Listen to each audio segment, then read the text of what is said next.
So let's start. Well, look, I mean, it's such a great pleasure and privilege for me to be talking to you, Vernon.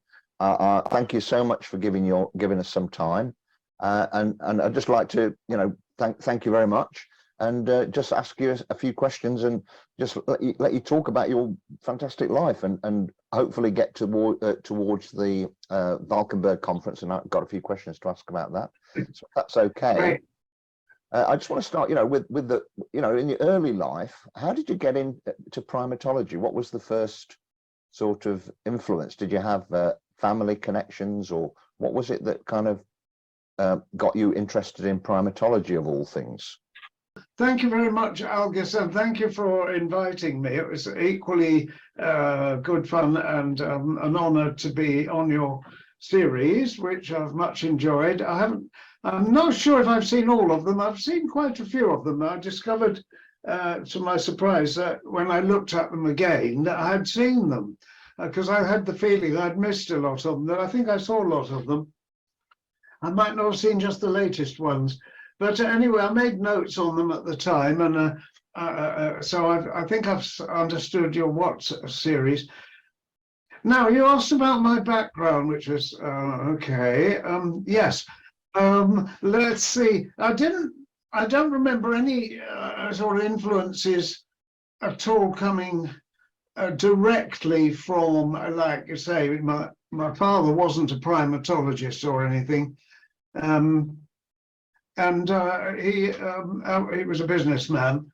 And anyway, it was when I was 14, I went over on a trip to Germany, where our family originally comes from, and I encountered a statue which was done by my great uncle Hugo. I'd never seen it before. Okay, let me just take this off and have a look at it. Wow, there it is. Yes, it was first done by my great uncle Hugo in 1896. And there it goes again. And he was a philosopher in his later years. He started out as a businessman, but then he became a philosopher, and he also became a sculptor. And he combined the two with this magnificent chimp, which is sitting on a pile of books, one of which is marked Darwin on the sculpture, and is reading, or got open in front of him, a Bible, Eritis Sicut Deus, you shall be as God. And it's a warning, I think, to the conceit of humanity, which he saw as basically derived from an ape. He was post-Darwin, remember, and obviously accepted Darwin's ideas, but he saw humanity about to destroy itself with science, an amazing collection of ideas all wrapped up in one sculpture. The reason we know it was science is that the ape is holding a pair of calipers, measuring calipers, in his foot. You might not have seen that on the picture, but if you look at that picture, you can find it on the web. You will see it. It's a wonderful sculpture. Did you say that there are copies being made? Very many, very many. You can find it copied well and badly. It was a bronze, so there are several, upwards of, I think, about 50 casts made by the original foundry of the original specimen. They're antiques and they're quite valuable. There are also lots of false imitations. So you find this theme of the chimp holding a human skull all over the place, but it's only on the original, really, that you get the full impact of his ideas. Wow. Anyway, that's the only influence I can think of, because basically I rather agree with him. And was that how old were you when you had that experience? 14. So did that influence subjects at school? Yeah. Well, I was at school and I probably forgot all about it. But, these ideas can come back. Anyway, I went through school, and then I went into the army. I remember being particularly struck. It was national service, you see, in my day. Everybody had to do 2 years national service. I was 1954 to 56, because I was born in 1935. And the Queen called me up to serve for King and Country, or Queen and Country. I can't remember whether it was a king or a queen at that time. Anyway, they gave me a gun, you know, and told me how to fix a bayonet on the end of it. And then we all had to run down a hill and jab the bayonet into a sack full of straw, which was hanging on a post, while screaming. Gosh. And I thought, I'm not sure this is the life for me. And was this before university then? Yes. So I left the army and signed up for UCL anthropology, which is where you did your PhD. Well, master's degree, master's. Oh, your master's at UCL, was it? Yeah. You did your PhD in Perth, didn't you, in Australia? That's right. Yeah. Sorry, I got that wrong. But it's a wonderful place, isn't it? UCL, wonderful. Yes, very nice. And you were in the anthropology department. Absolutely. Yeah, you see, so was I. Oh, so Just a little while ahead of you. I was there from 1956 to 59. Wow. Beautiful. So now it's got kind of like a small sort of set of buildings. It wasn't particularly elegant. I presume it was the same in those days. It looks like when I was there, it hadn't changed in decades. No, well, that was the one. Yes, it was pretty. I mean, I think a bomb landed on UCL during the war and destroyed the center of it, and they took them forever to rebuild it. And I think anthropology is now has its rooms along Gower Street, so they're a bit better. Gosh, yes. But in my day, they were tucked away in some pretty awful places. Anyway, the layout didn't seem to matter at that time. And none of the grand Oxford colleges for me, I'm afraid. At that time, I was at UCL, and this camera. And, I wonder if it's the sunlight that's coming through. Is there sunlight varying a little bit? No, this is England, Algus. we don't do sunlight. A sort of average grey. The average grey is exactly right. So I'm looking out of the window and it's average grey. Yes. So UCL was where I encountered if you want influences, the main influence was the man was Nigel Barnicott was his name. He was the guy who taught physical anthropology, as it then was, later biological anthropology. So I learned social anthropology. That was about half the course. And then the other half was divided between archaeology. We had Professor Zoyner and some other really brilliant teachers. And then for physical anthropology, we had Nigel Barnicott and another teacher in that. But Barnicott in particular enthused us students with his tales of how humans had evolved, which I hadn't really understood up to that point, and how Darwin wasn't just any old biologist. He was the founder of evolutionary biology and a man we should all respect. So we all did. So I got set off on the right lines there into evolutionary thinking. I think that's when that came up. But yeah, so that was my time at UCL, and I left it determined to follow up on something. And the one thing I could follow it up on was there was London Zoo had a colony of rhesus monkeys living in its field station up at St Albans to the north of London. And it was a new subject that just emerged in America called primate behavior. And I thought, well, if I'm going to find out something about the origins of human violence and war, I really need to study human primate evolution of human behavior. That means primate behavior.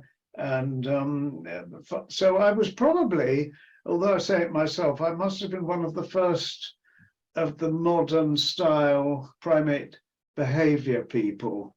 It was the time of ethology. Do you remember ethology, Algis? Yeah.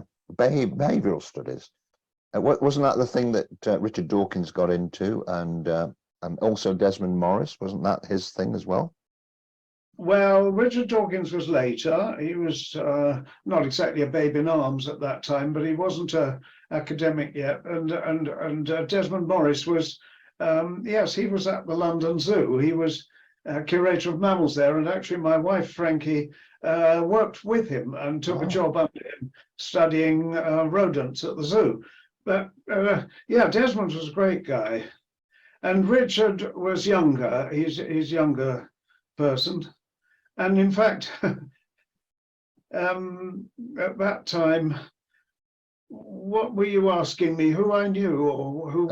Yeah. So you from UCL, was that your PhD then? The behavioural studies? Yeah, the PhD was a London University PhD. I did up at I did the fieldwork up at St Albans, and I came back to London itself to write up. And Frankie and I had a flat in London at that time, and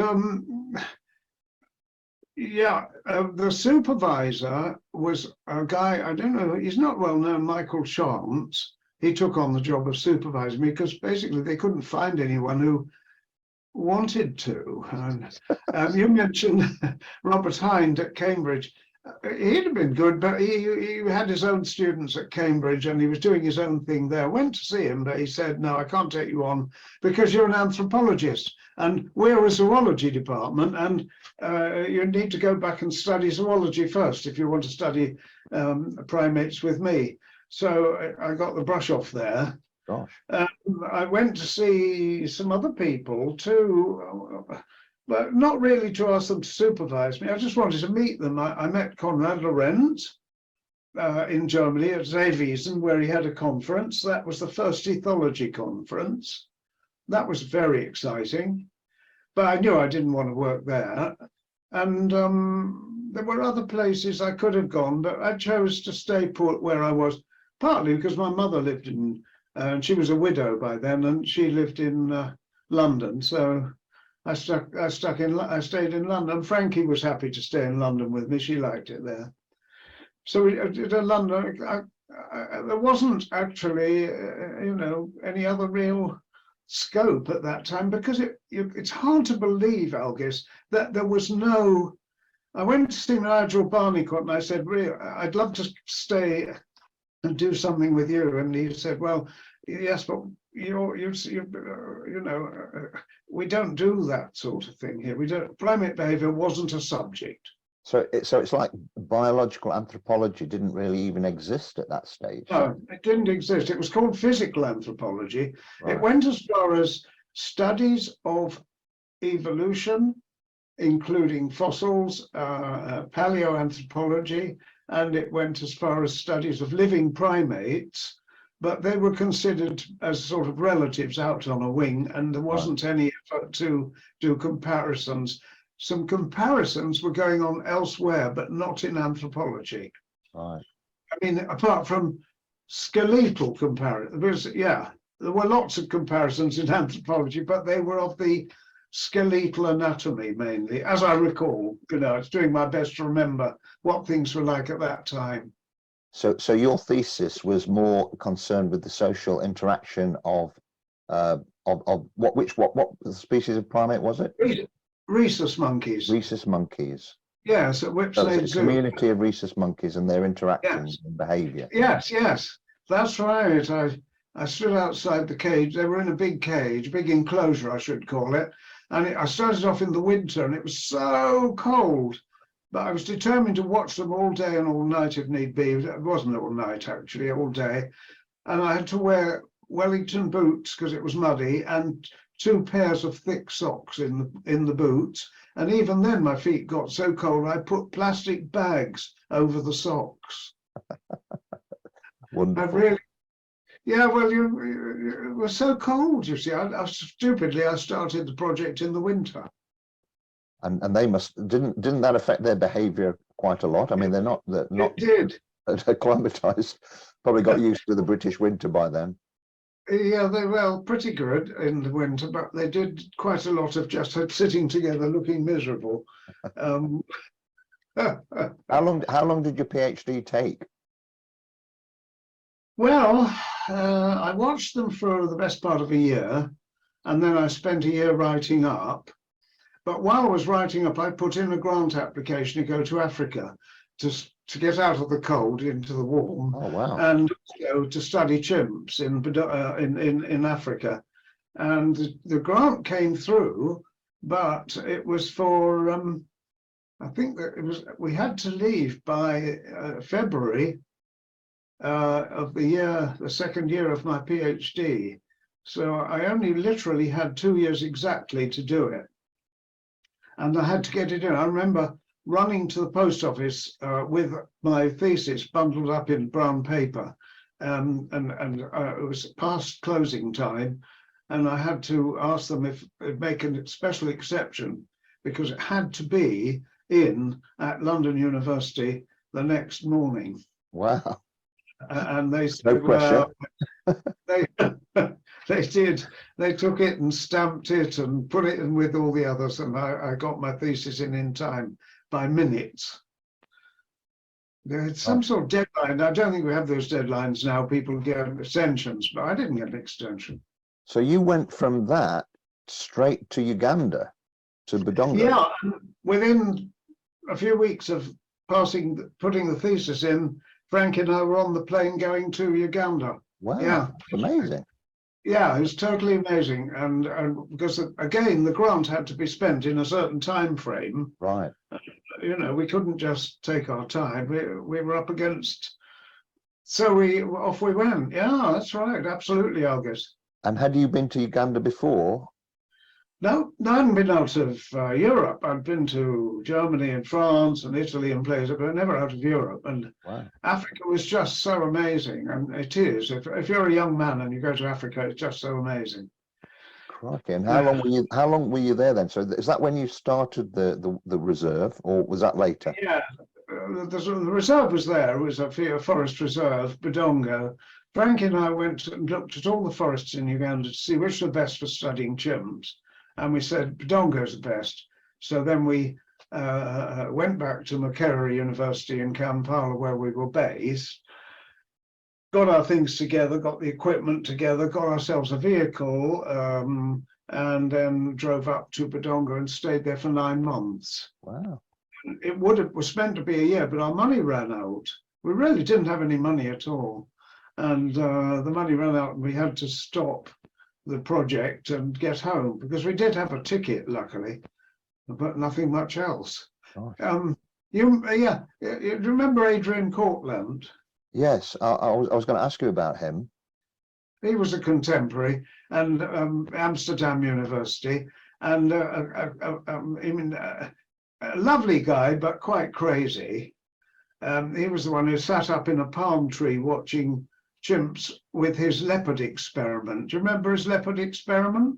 Well, wasn't it sort of distraction behavior or something that, you know, he wanted to see if chimps would attack a leopard.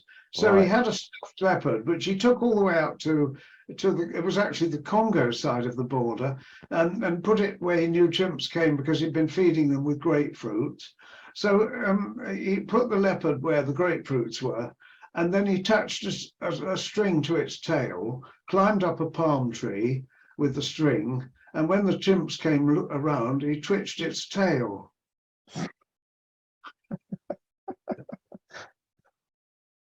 Anyway. And presumably that was enough to put them off. No, it wasn't. It was just the opposite.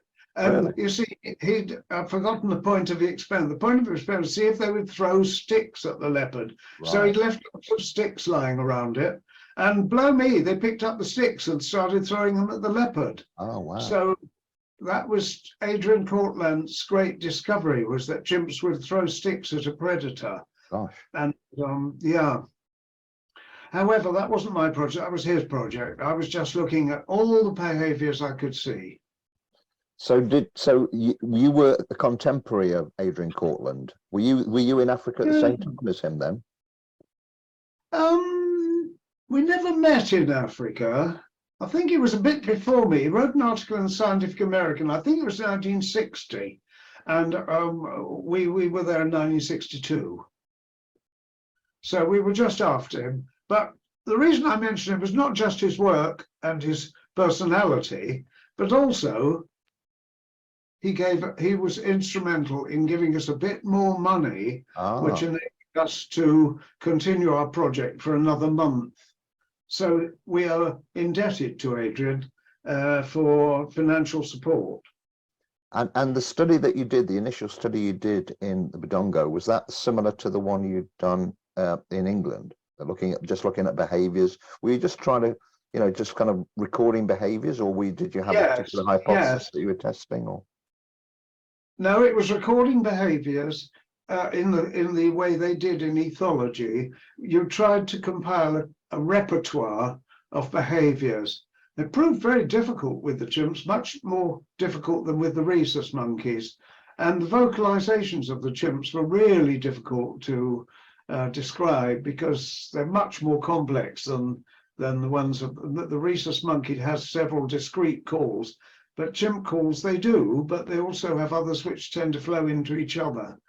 Of course, there's been a lot more work on that now, but we made a start, and we brought out a book published in 1965. That was a popular book. And we also, in 65, we wrote a chapter. We were invited, when we came back to England, we were invited to California, and we wrote a chapter in a book edited by Overdue called Field Studies, Primate Behavior, Field Studies of Monkeys and Apes. And that was the first field primatology book. Is this the book that you were talking about, the sort of popular book? No, that's different. I wrote that one in London later. That's about gorillas, chimpanzees, orangutans, and gibbons. And it was commissioned by a publisher. Because when I got back to London, apart from this trip to America, which was great, I didn't have much to do. I didn't have a job. So but luckily a publisher wanted a book, and they asked me to write it on the apes. But that one doesn't it's just more of a general survey. So getting back to Budongo then, how long were you there for altogether? Just a year? Yes, we were there for a year, came back, went to America, did our thing. Frankie was pregnant. We didn't want to stay there too long because we wanted to have the baby in England. So we came back, and then I was jobless for 3 or 4 years. Really? Where I wrote, I didn't have a job because the university still didn't teach either primatology or primate behavior in particular. Wasn't a subject. It was a subject just starting up in the USA. The US was definitely ahead of Britain at that time, even though we had great scientists like Louis Leakey. The Americans got the thing institutionalized, university level, years and years before we did. Gosh. So what sort of time was this then? Mid-60s? Yes, indeed it was. Budongo, we came back in 1962, and went to America at the end of 62, went to 63, and our daughter was born in 63, and then 64, 65, those 2 years must have been when I wrote The Apes, the book you've got, which was sort of killing time really. And then in 1966 I got my first academic job, which was at Bristol University. Right. That was in the Department of Sociology. Gosh.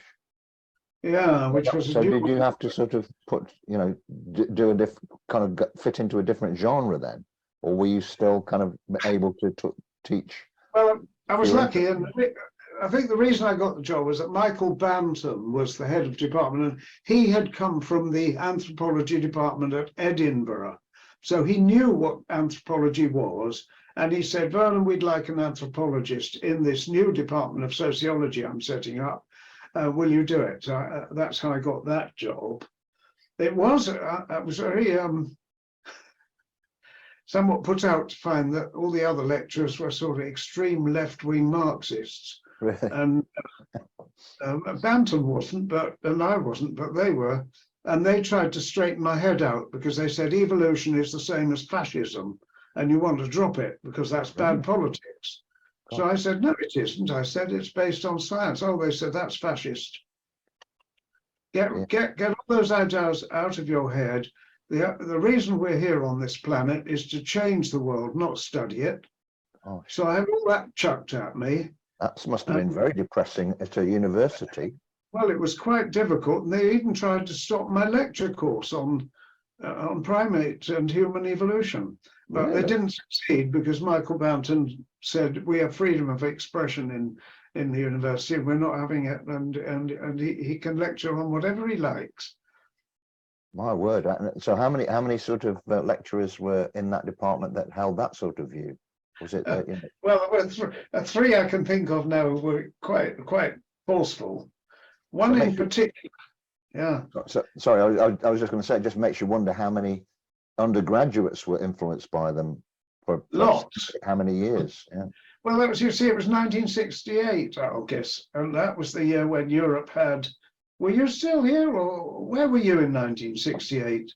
I was just a little boy growing up in a mining village, watching birds. Well, the shenanigans in Europe, it was political chaos. The right and centre movements were under pressure from the left. In Germany, we had real revolutionaries.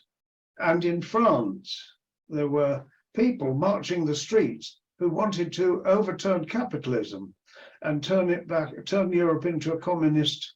They felt that capitalism had failed. And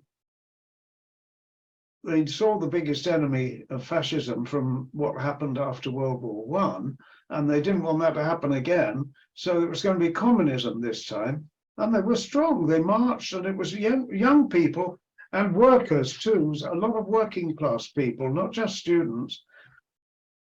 But it came through university students and working people, and they were mainly concerned their wages had fallen down too low, a bit like now. And they went on strike, and they marched with the students. And this was happening in England, southern England particularly, but also very much more in France and Germany. 1968. So didn't their bubble get burst a little when the Prague Spring happened and Brezhnev sent the tanks in? I mean, that must have disappointed. Well, that was when the Hungarians revolted. Yes, the Russians were cruel. They crushed with power and force. We didn't. What happened was that the workers got pay rises and they stopped revolting, and the students were warned that they would be thrown out if they continued. So one by one, they dropped out, and very, very few of the leaders who were lecturers, especially in my department, anthropology, sociology, they got disciplined, and in some cases they were put out to grass, and told you're suspended.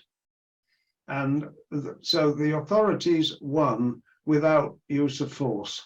Gosh. So your time in Bristol then, you were there, what, 6 years or so? Yeah, I got a political education in Bristol. I was there for 6 years. Then 1972, I went to Oxford, where none of this, well, the period of revolution was over. Right. And in Oxford anyway, I went to a department of anthropology. It was called physical anthropology then, but we changed it to biological anthropology, and that was so much better because everyone believed in Darwin up there. Right, and right. I was with friends again and people who thought the same as me. It was just a wonderful time. Who was at the university with you? Who do you remember being a colleague at the time? Well, the head of my department was Geoffrey Harrison Matthews. Geoffrey, gee, I've got the wrong one. Geoffrey Harrison. Harrison Matthews was at London Zoo. Geoffrey Harrison, and he was the man who took me on, and a colleague, Tony Boyce, but also at that time, or shortly after, Nico Tinbergen came to Oxford, which was great, but he was in zoology, and there were some other great zoologists there, including Hamilton, Right. the genetic man who applied. He came a bit later, but he was there while I was there. Richard Dawkins later than me, but he was there. So I was with a lot of very top people, mainly in the zoology department, but I shared their views, and I used to go along and listen to their lectures and try to pick up as much as I could from them. Yeah, I remember, I think I'm right in remembering that Richard Dawkins said he was influenced by Tinbergen and Hamilton when he was at Oxford. Yeah, they were in the same department, all three of them. Hamilton was. Do you remember Richard from that time? Yes, we invited him to our department to give us talks, and he did, and I went to listen to him. He had a particular thing about religion in those days. He was very anti-religion, and that's where I parted company with him, absolutely, completely, because I firmly believe myself that religion belongs in one world of ideas and evolution belongs in another one. Evolution belongs in the scientific world of ideas, and religion is much more personal and psychological and outside the realm of science. I don't think science can tell us anything at all about religion, and likewise I'm not sure that religion can tell us anything about evolution. So, but I've managed, to cut my brain in half and turn. The two topics are quite separate. But Dawkins didn't see it that way. He saw it as religion being a false and, in fact, stupid and actually dangerous a way of interpreting life, because it led to wars and people being, burnt at the stake and so on. So he was totally hostile to it. Well, he had a big sort of row with Stephen Jay Gould on that exact thing, didn't he? For many years. Yes, he did. Yes, that's right. Yes. Gosh. So at Oxford then, did you know Alistair Hardy? Because he must have been at Oxford at that time as well, right? In the zoology department. I went to see him he had a tower in Manchester College. Well, he didn't have the tower. He had a room at the top of a tower in Manchester College, where he was surrounded, when I went to see him, by reports people had sent in of having seen, not ghosts, but having seen their loved ones after they had died. Right. And he was analysing them in his usual scientific, dispassionate way. He got very interested in psychic phenomena. Extrasensory perception, yeah. And religious experience. Yes, exactly. And he was analysing these reports. He showed me the reports, and people would write into him saying, my mother died and I was grieving for her, when all of a sudden I saw her, and she was bright white in colour. They were nearly always bright white, and she was standing in the room beside me, but slowly she drifted off and disappeared in the top right corner. And he got so many of these, and you see what he wasn't just looking at them for their own sake. He wondered, where's this coming from? What side of human nature is this about? And is it adaptive in some way? Why are so many people, why do they have these visions? So that was his quest. I didn't get into that myself, but I'm not quite sure why I went to see him, but I did, and I met him, and he was a very, very lovely, genial old guy at that time. I imagine. I always Yeah, imagine him to be very, very lovely man. yeah.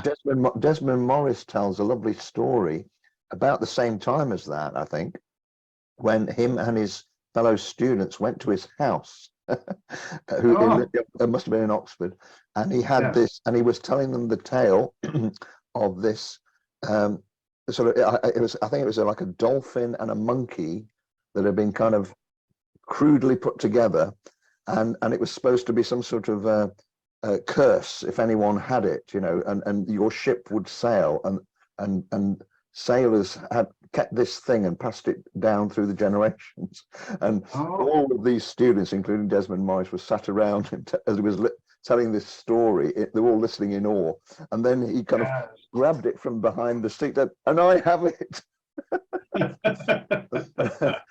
You know, so Oh, it was obviously kind of thinking. I don't know if that planted a seed in Desmond Morris's head about the so-called aquatic ape at that stage, but you can imagine him being a bit of a yes. character.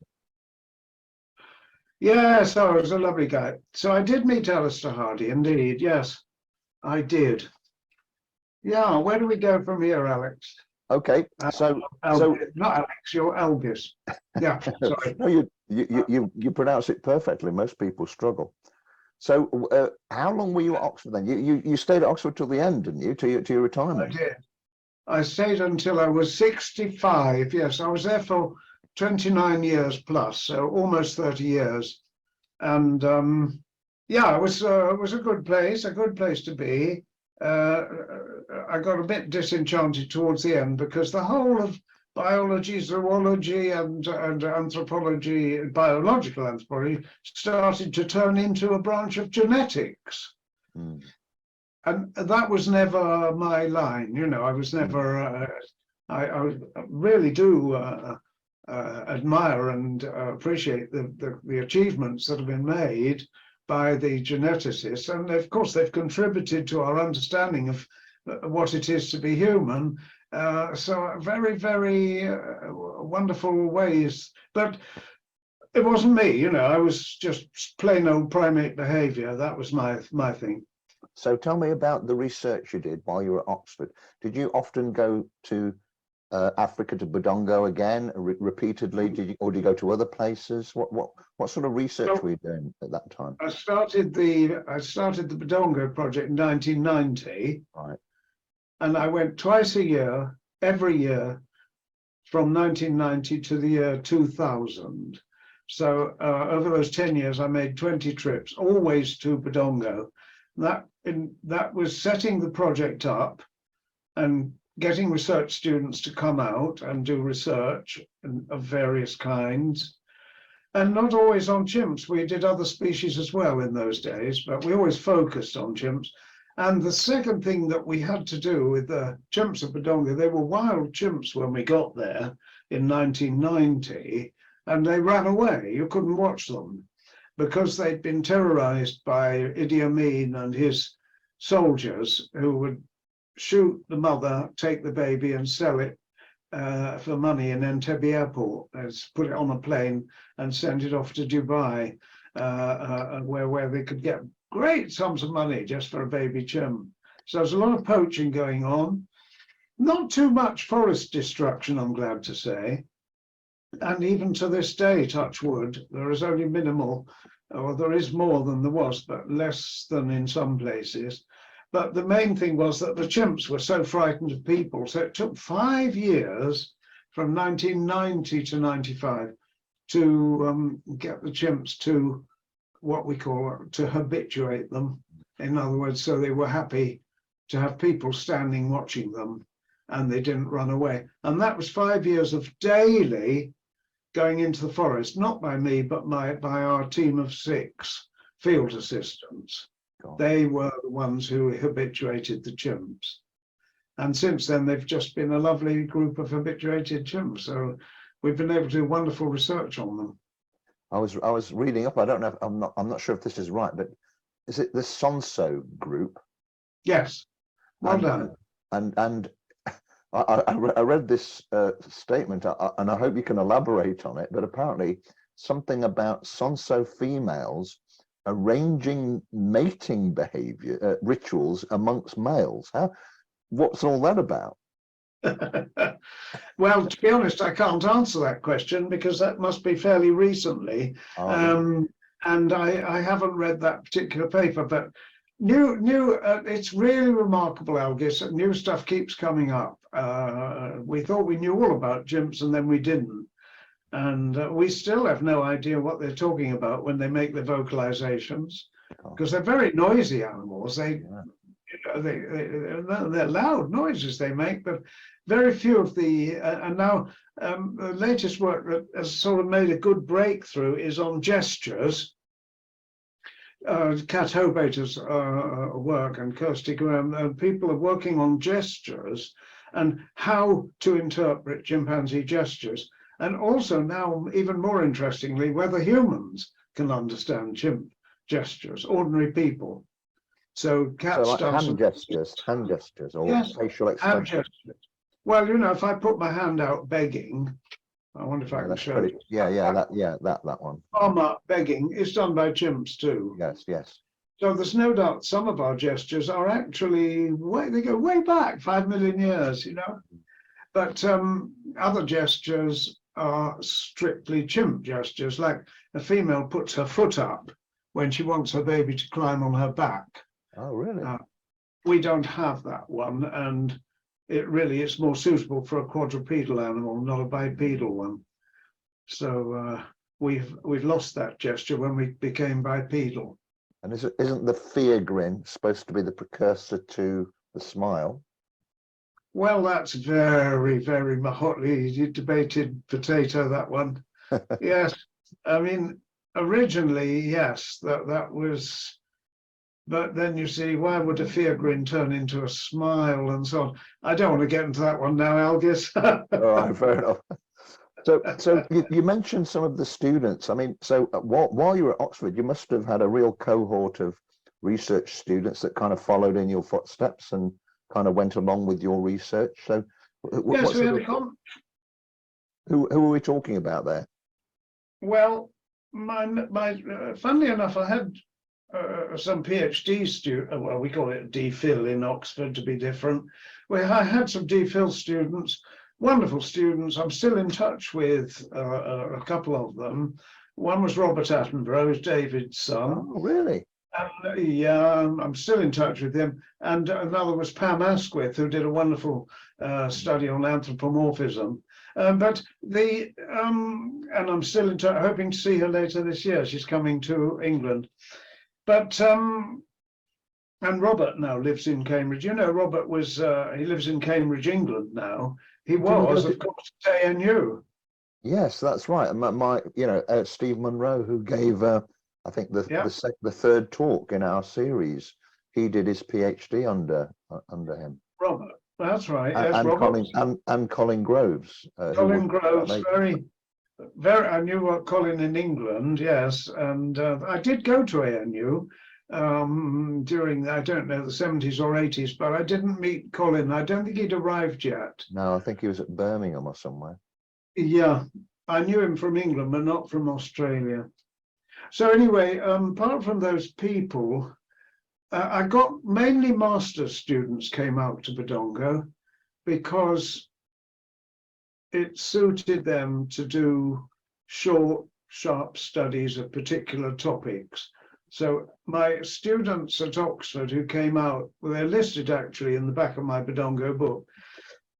They were reading for masters. I had one or two who did undergraduate degrees there, but that was unusual. Mostly they were doing the masters in you see, I was teaching there in the Department of it was biological anthropology, but we had a course called human biology. And in that, I inserted my human evolution courses. And these students were taken by the parallels I drew with primates, and they wanted to study chimpanzees. So they came through that way, and they were mainly master's students. We specialized in master's degrees, actually. Right. But is that a 2-year degree? Well, the master's is a 2-year if you do it with a thesis, and right. I arranged for them to come out to Badongo to do the field work for the 2nd year. Yes.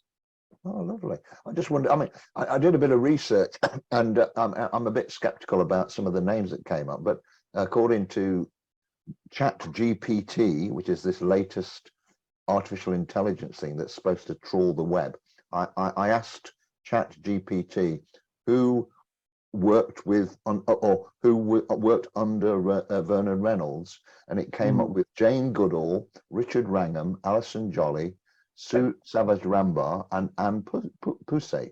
Is that just a complete fabrication? Complete fabrication, yes. So that gives you your answer as regards that particular. That was artificial intelligence, is it? Very artificial. Very artificial. Yes. No, none of those were my students, and nor did I ever work closely with any of them, as far as I know. I know Jane Goodall, and I've known her right from the start, but she's 2 years older than me.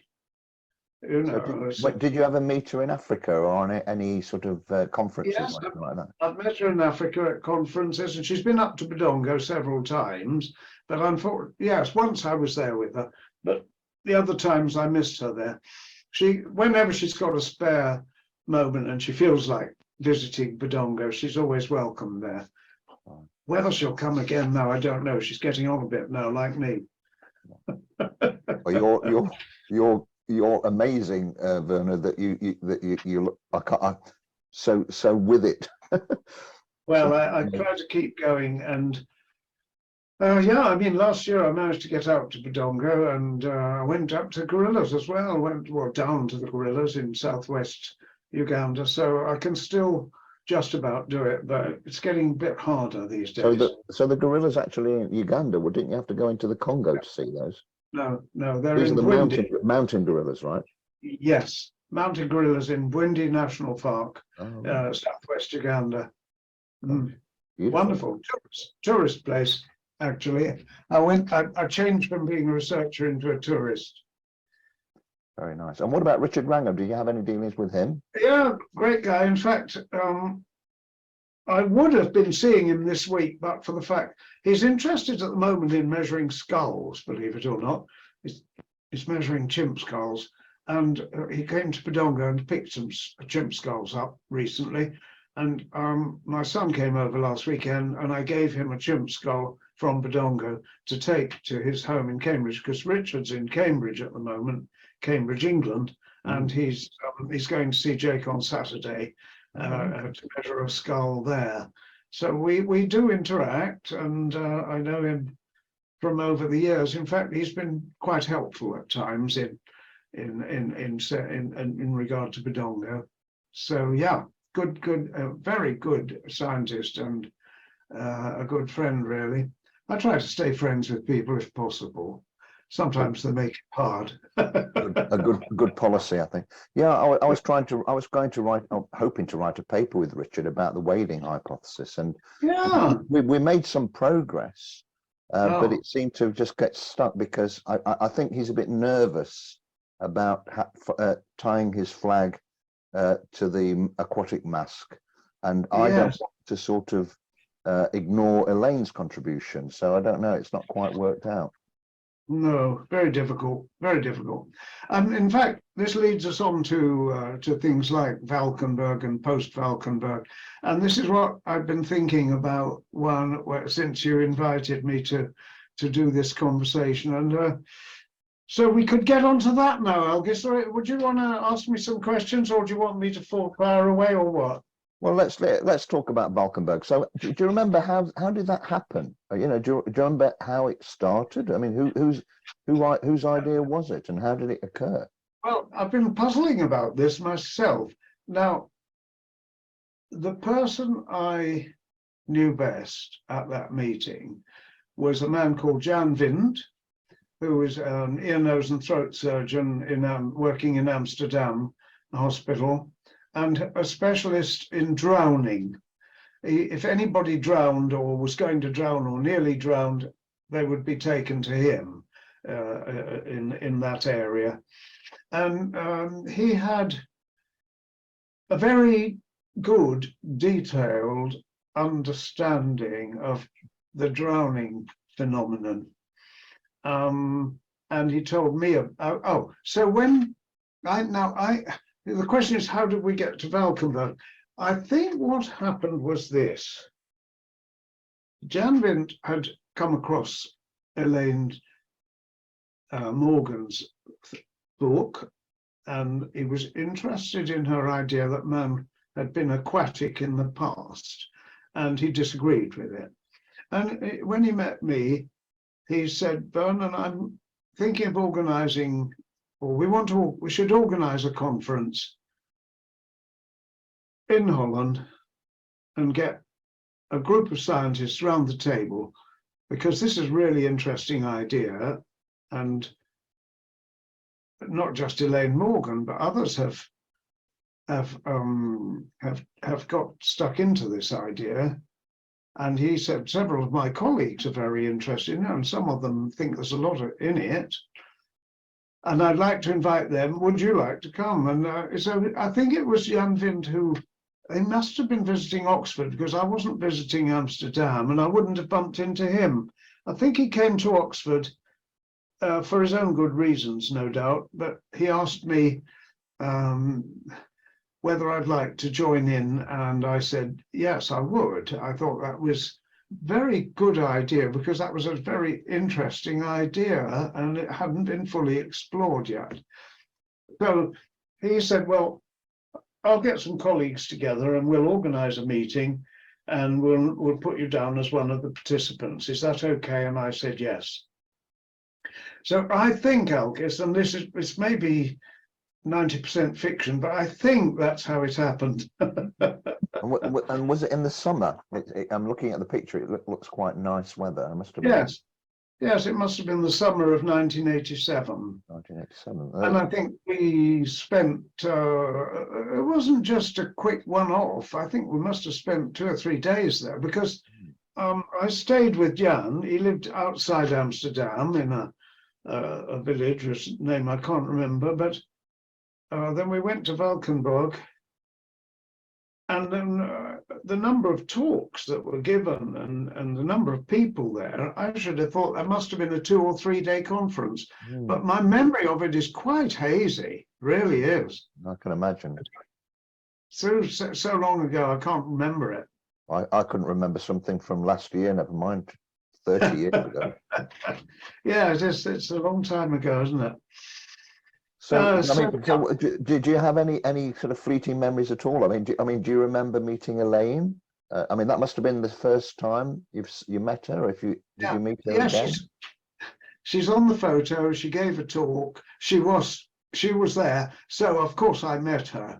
But Algis, there were so many people to meet, and quite honestly, at that time, believe it or not, she didn't come across or stick out as the kind of be all and end all of aquatic theory. Wow. Her reputation has developed since then. Right. Quite a lot, and she was one of the proponents of the idea, together with several others. So she was just one of the participants at the meeting, and she certainly didn't blow her own trumpet at all. Right. Very self-effacing. Modest. Yes, modest. So she must have been, because if she hadn't been, I would have remembered, and I don't remember that. In fact, it was a very well-behaved conference. Everybody was so nice to everyone else, even if they completely disagreed. Well, yeah, I mean, that's the thing. I mean, you know, when you read some of the tweets, I mean, Alice Roberts, who, you know, the BBC sort of one of the main presenters on BBC at the moment, she did quite a caustic tweet, or you know, a post on the internet about this, saying that David Attenborough was terribly wrong and he was a fool, sort of thing. And she said, you know, that the science has looked at this and we've kind of rejected it. But when you look at that conference, I mean, there were 10 people from each side. I think it was kind of well respected conference, and taken very seriously, I would have thought.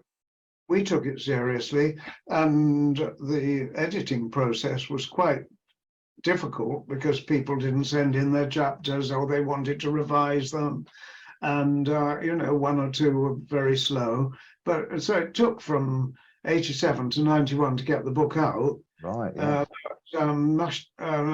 Roede she did the bulk of the work, I think, towards the end of editing it, which is why it came out under her name. Now, of course, this brings us to the whole issue of, well, as I see it, Algis, shall I pontificate for a bit? Please do. Okay. I see two issues, quite separate issues, really. One is, did man have an aquatic past? And that's, or a semi-aquatic or waterside past. That seems to me to be a perfectly legitimate question to ask, and one you can bring a lot of interesting arguments to bear on. And then, that's happened, of course. And the second question, which is really totally different, it belongs to a different sort of world of understanding, and that is, why was the whole theory ignored? Why has it been ignored stroke dismissed, I suppose we should say, by the scientific community? So taking them one by one,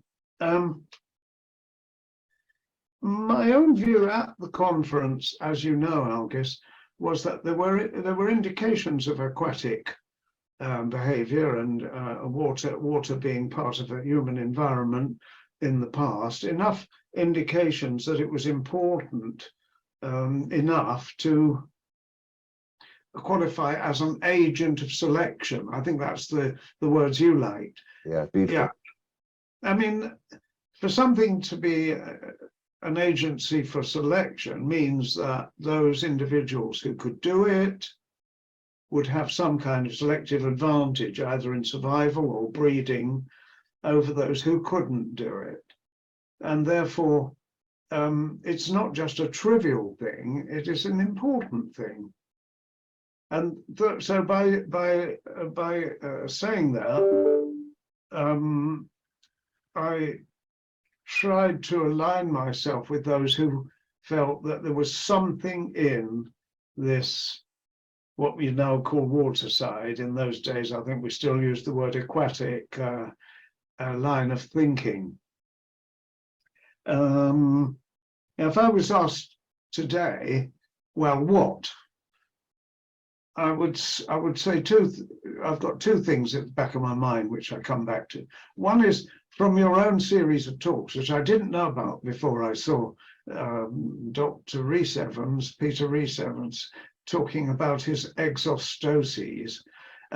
These are little bony protuberances inside the ear canal, just in front of the eardrum, which he says you get, and you only find in diving people who spend a lot of time diving.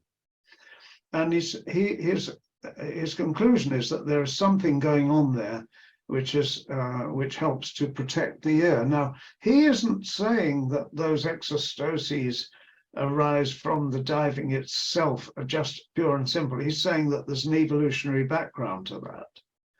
He's saying that because our ancestors, or he is making the case that our ancestors must have done some diving, for that possibility of that bony development to be able to be triggered in modern divers. Otherwise, modern divers would just dive, but their ears would look the same as the non-divers. But they don't, they look different. So there's a human developmental trait there, which I'm sure he would agree would have a genetic basis and is the result of natural selection working on our ancestors. So he's got quite if that's true, well, heaven knows, it's for other scientists in future years to determine the truth of all this. But taking what Rees-Evans says in that lecture, which is where I'd come across it before, never come across it really before much, never thought about it anyway, I would say that's very good evidence for a diving background. The other one is not so much for a diving background, but for a swimming background. And that is the one that it comes up in the chapter in the book by John Patrick in the Aquatic Ape book, one we've been thinking about. It's John Patrick himself is against the aquatic ape hypothesis and says no. But he does mention that you can, if you put your face down in a bowl of cold water, you immediately, your epiglottis closes off your airway immediately, just like that. So when I read it, I tried it out and it worked. And I thought, oh, bloody hell, he's right about that. And as a matter of fact, just last week, I had another go to see if it still works. It still works. In fact, I only needed to put my nose in the water and it worked. I have a very strong facial water reaction. Now, where are you going to get, where's this coming from? You know, in my mind, it's even better than the extososes, which have this evolutionary. I now am displaying, and anyone who wants to can stick their head in, face down in cold water. It needs to be cold water. At least it's best if it's cold water, and get this epiglottal reaction. To my mind, that's people putting their face in the water. Now, you've got to be, firstly, you've got to be near water, and secondly, it's got to be some reason to put your face in the water, because you don't normally put your face in the water. So it's got to be looking for something under the water. What would you be looking for if you were an evolving hominid or an Australopithecine or a human for that matter, Homo habilis? You'd be looking for fish, mollusks, crabs, and all the other slimy things at the bottom of the water, at the stream or of the lake side that you were doing it. So the fact that I could so easily convince myself that there was something in it makes me, those two lines of evidence make me quite happy with the idea that, to some extent, we had a waterside past, and we used the water, and we went into the water. If I follow Peter Rhys Evans, I'd say we dove down or dived down to the bottom of the water, and I don't see why we shouldn't have done. But if I want to, I can just stick at sort of snorkel behavior, and we floated on the top and looked down and saw things, and then if it was shallow enough, we put a hand down and grabbed them. So yeah, that's the now, having said that, Algis, I then go to the alternative hypothesis, the one that I favor. And having said I favor the waterside hypothesis, I also favor the terrestrial hypothesis. To me, it seems to be proven beyond question that we have. And my evidence for that, I'm trying to base things on evidence, as you see, is that the shape of the foot, the big toe in relation to the other toes, the ball of the foot, the arch of the foot, the ankle and the ankle bones, the calcaneum and the other ankle bones, and the articulation of the ankle, which is hugely complex on the foot and had to be, all those are, if you compare them with the foot of a chimp, they're all the same bones, but differently oriented to each other. And the amount of selection that it must have taken for the entire end, distal end of the rear limbs to become so fashioned means then, of course, going up, you move up, and I'm still sticking with the skeleton at the moment while I try to get the video working again. Going up, the tibia, the fibula, the femur, and then you come to the pelvis. Totally changed. And the pelvis is that of a creature which is holding the top of its body on its legs, supporting the top of its body on its legs, and all that evolution. Now, I want to focus on the legs. I mean, I could go right up to the skull. We all know how much things have changed, but I'll stick with the legs because that's the important thing.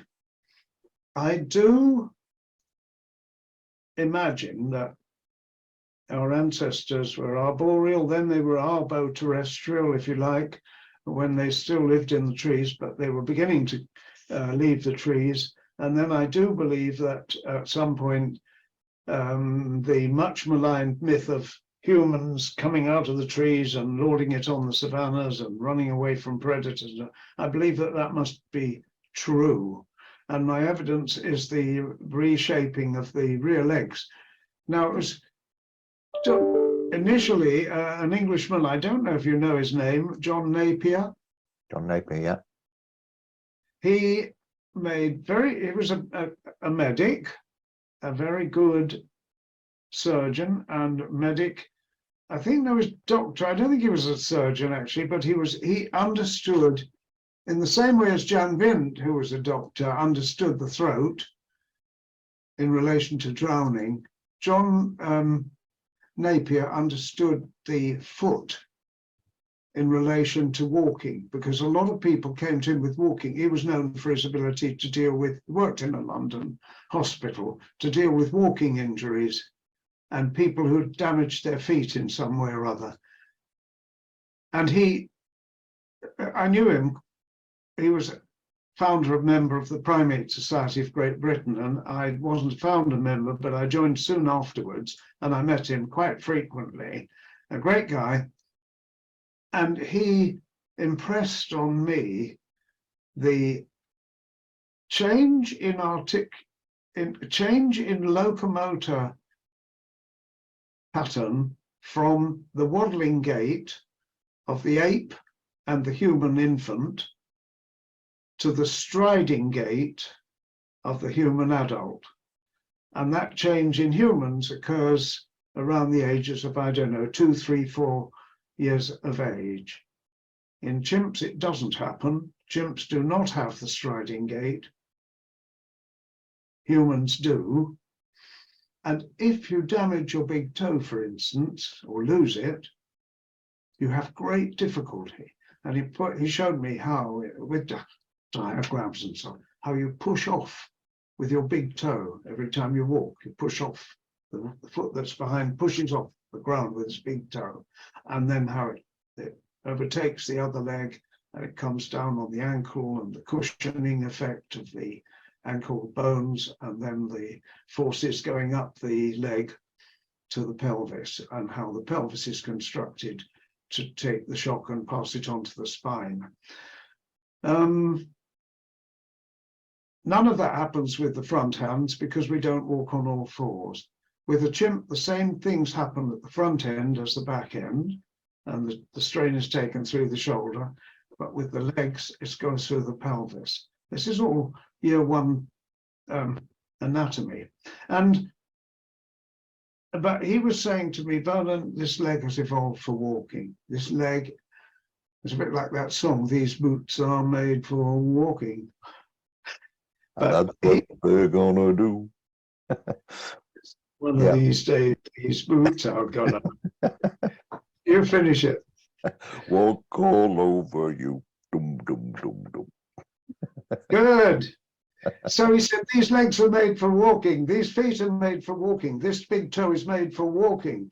He said, and walking is what our ancestors did. And you can see it if you look at the fossil record. And don't forget, it was the same Napier, John Napier, who was one of the three who named Homo habilis with Tobias and one other. Leakey, wasn't it? One of the Leakey.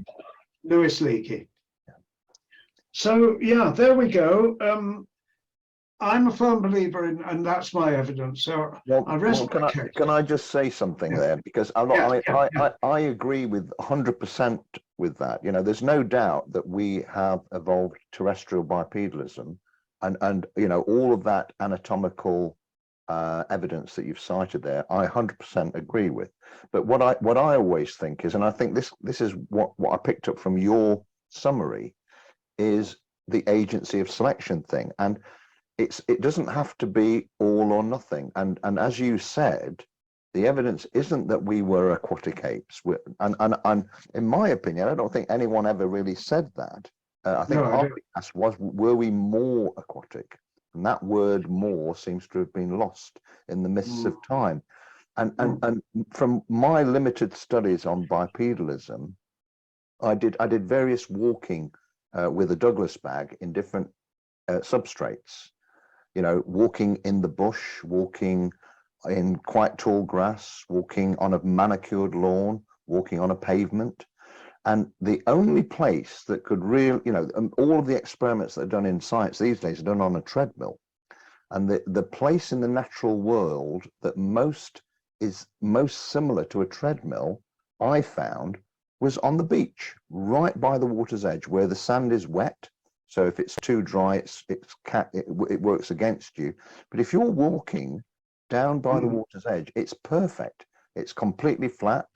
There's no vegetation. It's like you've got the best quality training shoes. You get a cushion on the heel. All of these features are perfectly compatible with that sort of lifestyle. So I actually think that efficient long distance walking, it could well have evolved on the beach, right by the water's edge. I don't see a contradiction there at all. Anyway, just want to make that point. It could. All you need is to find the evidence there. And I mean, we do have some footprints, don't we? Laetoli footprints of Australopithecus, and Homo erectus has also been found at Laetoli now. Those hominids, I can't unfortunately remember whether there was a lake at Laetoli or not. We know there was a lake at Turkana, and there are some ancient lakes from the Rift Valley in the areas where man evolved. But there must have been streams. I don't know about beaches, but streams.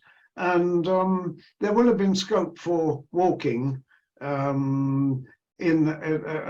we know from the footprints. So when I say where's the evidence, there's the evidence. The footprints are the evidence. Upright walking by early man. Yes. I think Laetoli was by a volcano, so it was raining. So they had to walk through kind of slushy mud, but they set quite firmly with the sun, presumably. And then right. Well, sorry, carry on. Yeah, well, coming on from the beach, I want to move to Daniel Lieberman's studies of endurance running. I had another look at his papers, and I must say that he has done a very careful analysis. He and his colleague, whose name I don't remember, done Bramble. a very careful. Bramble, that's Bramble. right. Yes, done very careful studies of the actual patterns of movement of the feet in walking and running, and compared it in the paper I was reading with horses walking and then galloping. And the conclusion I drew there was that man hasn't just evolved a walking gait, as we said, as Napier said, and a very sophisticated walking gait, but he's also evolved a running gait, and it's different. The center of gravity moves forward, so the body's actually falling forward when you run, and I mean running fast, sprinting. And then all the attachments of the bones and ligaments snap into place to enable running, and I mean fast running. And you've got to ask, why would man want to run fast if he was wandering along a lakeshore looking for mollusks? My answer to that is he was trying to catch game. And I don't know if you've ever seen a film, it's a wonderful film of the Kalahari Bushman hunting. I think it was Richard Lee made the film, or if it wasn't Richard Lee, it was one of those groups he studied. It was a 4-day hunt. There were 4 men. They set off from camp. They spotted a giraffe, and it took them 4 days to catch it. And during those 4 days, apart from the night time when they were resting, and the giraffe was resting too, they were stalking, they were standing still, keeping quiet, using their eyes, holding their spears ready, and then they were running. And when they ran, they really, really ran, because a giraffe is a fast animal. And it took them 4 days to catch up with it, and then they speared it, and then it was only a matter of hours until they'd got it down. So I think we've got some pretty good evidence out there for a running, for a fast running and endurance running. I'm convinced by that theory. I mean, how do you say yes or no to it? And I like it. So I mean, that's where I'd like to rest my case for saying yes to both the aquatic environment, adaptations to water living, and adaptations to savanna running and hunting game on the savannas. That's all. I agree with that. I mean, I think there's definitely some good arguments on the savanna side, and that's what I kind of try and do, is kind of like a new synthesis. I think Elaine Morgan talked about that as well, bringing the two together, and that's why I think waterside is a great term for it, because it's just right. Aquatic, and it's wrong to think of it as being totally aquatic. So yeah, so I really value all of that. I'm not quite sure about the running, because there was a book recently. Who was it wrote it? It'll come to me in a second. But it's the latest book on bipedalism, and he is a follower of Lieberman, and he made the point that Usain Bolt couldn't even chase down a rabbit because he's not fast enough. And so on the savannah, if there's leopards and lions around, he's not going to last very long. I think that a lot of these evidence or stories of modern humans doing it are in where the predators have been kind of decimated because of human populations. And I wonder how they would do it before they had a handy hip flask to, you know, restore water that they've lost while they're sweating for these 4 days. Good question. Yeah, I don't know how those Bushmen survived 4 days without. They didn't have hip flasks. No. Oh, right. But maybe they dipped their hands into, or maybe they found streams along the way. But that wasn't on the film. Right. The other thing I guess I'd like to say something about, while I've got your attention, is the why the book was ignored. Right. This is the second thing. Yeah, the second thing. Can we come on to that? Yes, please. Right, I've got 2 ideas now. I only had one last time we talked. The one idea was that Elaine Morgan was a feminist. And I still maintain that that is one major reason why the book failed to cut the prejudices of the anthropologists or others who came across it. I looked up some dates. Germaine Greer had published her Female Eunuch in 1970. Elaine Morgan published her Descent of Woman in 1972. Germaine Greer brought down the wrath of the establishment, the vicars and rectors and archbishops around the country, the leaders of big industry who were all men at that time, the university professors who were all men at that time. She brought down the wrath of the entire male community on her head before she finally won through, and it took years to do that. Elaine Morgan came into a world which was already primed, as it were, to rubbish any kind of feminine dominance ideas, or women having invented anything or done anything first. And Descent of Woman was just the last straw. And you had, coming out at much the same time, you had Man the Hunter, you know, which was, everyone thought it was a wonderful book, and it was all about how men drove human evolution. Everything was down to men. Then a funny thing happened, and that was that it certainly happened in primatology, which is where I was, and that is that one or two female, a lot of primatologists are women, as you probably know, including Jane Goodall, of course. And one or two of them started to say, wait a minute, we've got female choice going on here. It's the females in the group that select the males they want to mate with, and therefore the females are playing a very big role in the selection of what traits move on to the next generation. They're not being bullied and raped into submission. They are actually turning males down if they don't like them, and they prefer leader type males, and those genes go on. But it's the female is really the prime mover. And that came through in anthropology in the form of primate studies, to me anyway. And at first I thought, well, wait a minute, isn't it 50-50? But these female primatologists got quite hot under the collar about the idea it was 50-50. No, he said, it's the females. You're just trying to resurrect the male, but he's just a bit of a waste of space, really. All he has to do is inseminate the female. All the rest of it's done by the females. So feminism certainly came through in primatology, and then it came through in anthropology as well.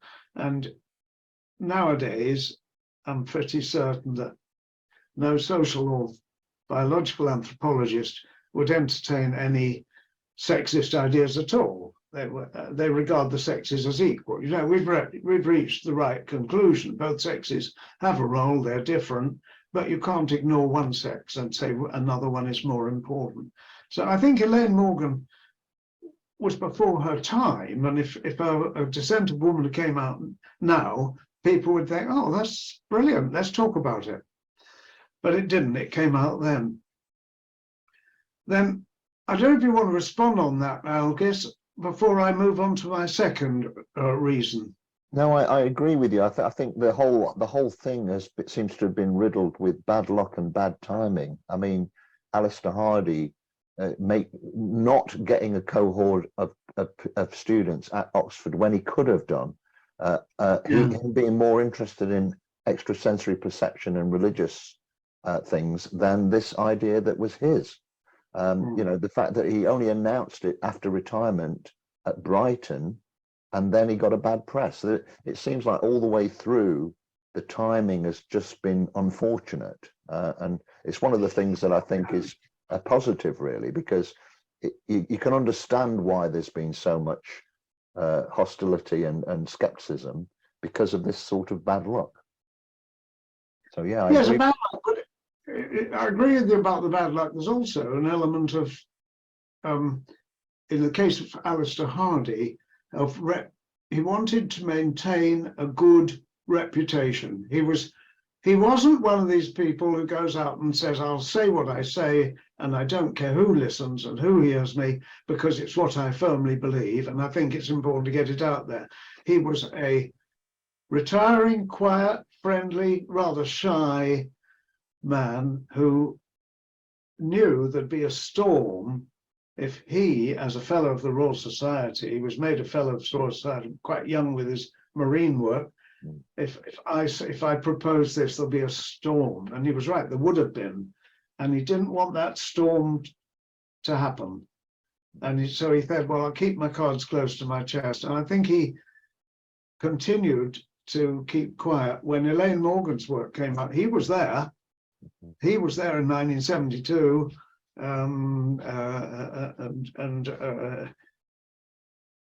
Oh, thank you. My wife's just brought me a cup of coffee. Oh, lovely. Thanks, love. But he didn't come out pro or anti. And he could have said, yes, Elaine, you've got it. Thanks for publicizing my ideas. He didn't do that. He was still scared of the reaction of his dyed-in-the-wool conservative, with a small c, you know, non-free thinking academic colleagues, and especially his importance as a fellow of the Royal Society. So I think it was a reputational thing. He did come down. He did give her a pretty positive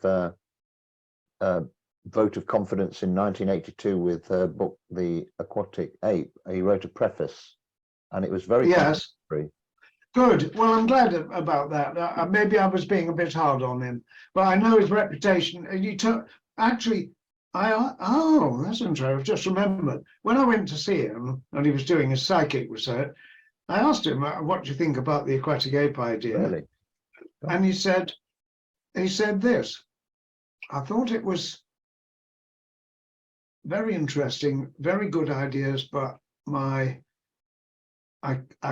couldn't express them myself while I was a member of the Royal Society. Right. He definitely connected the two in his mind. Yeah, yeah.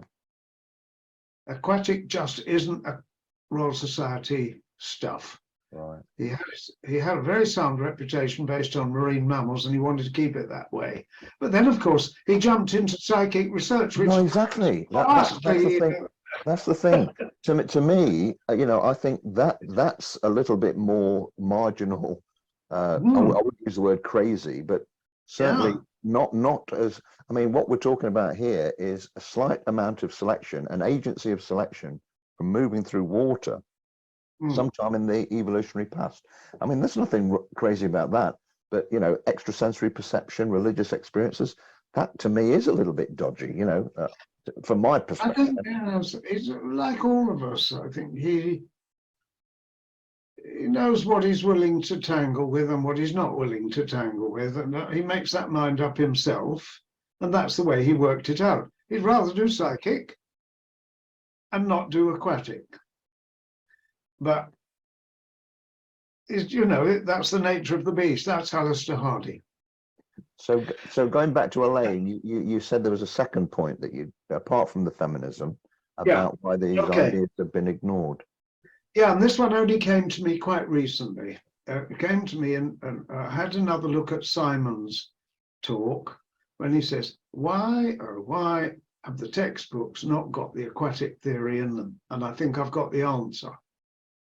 It's a pretty mundane answer. I hope Simon will see this, because if he doesn't, I haven't spoken to him about it yet, although I think I am due to meet him for lunch next month.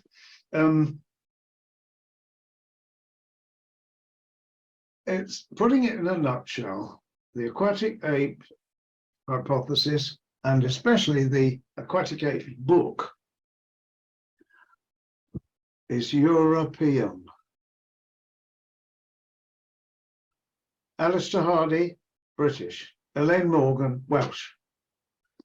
Jan Vint, Dutch. There are 5 Dutch authors in this book and 5 Brits. Britain, Europe.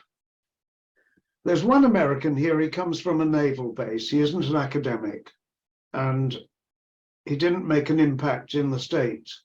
This book does not emanate, and these ideas do not emanate from America. They emanate from Europe. I don't think American anthropologists have ever taken them seriously because they emanate from the wrong part of the world.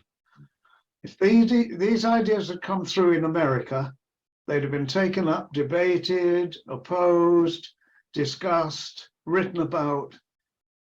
I'm afraid American anthropologists, and I speak from a lot of experience here, even in primatology, are self-regarding as America is where we know the things that we know. America is where science takes place.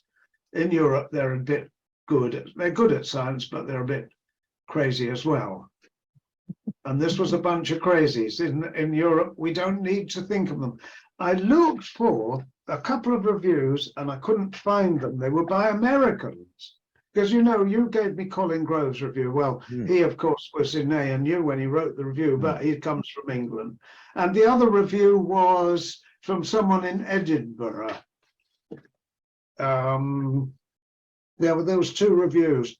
It was also a European writing, and both those were favorable. Those reviews were favorable. Now, I found 2 reviews from America, but unfortunately, I haven't been able to get the journals and haven't been able to read the full reviews. But for the first review, I'll just see what, one was by Linda Wolf, and I got the first couple of lines of her review before the bit on the web. That's all it gave me. I couldn't go on because it would have involved paying money, which I'm reluctant to do. Linda Wolf, no, Linda Wolf's, I couldn't find hers, that's right.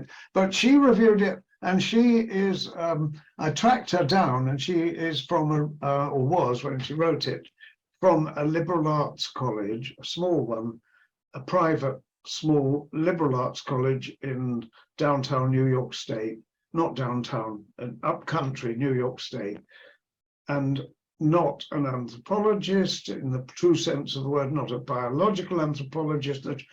That was the second one. The first one was called Connie Anderson. Connie Anderson,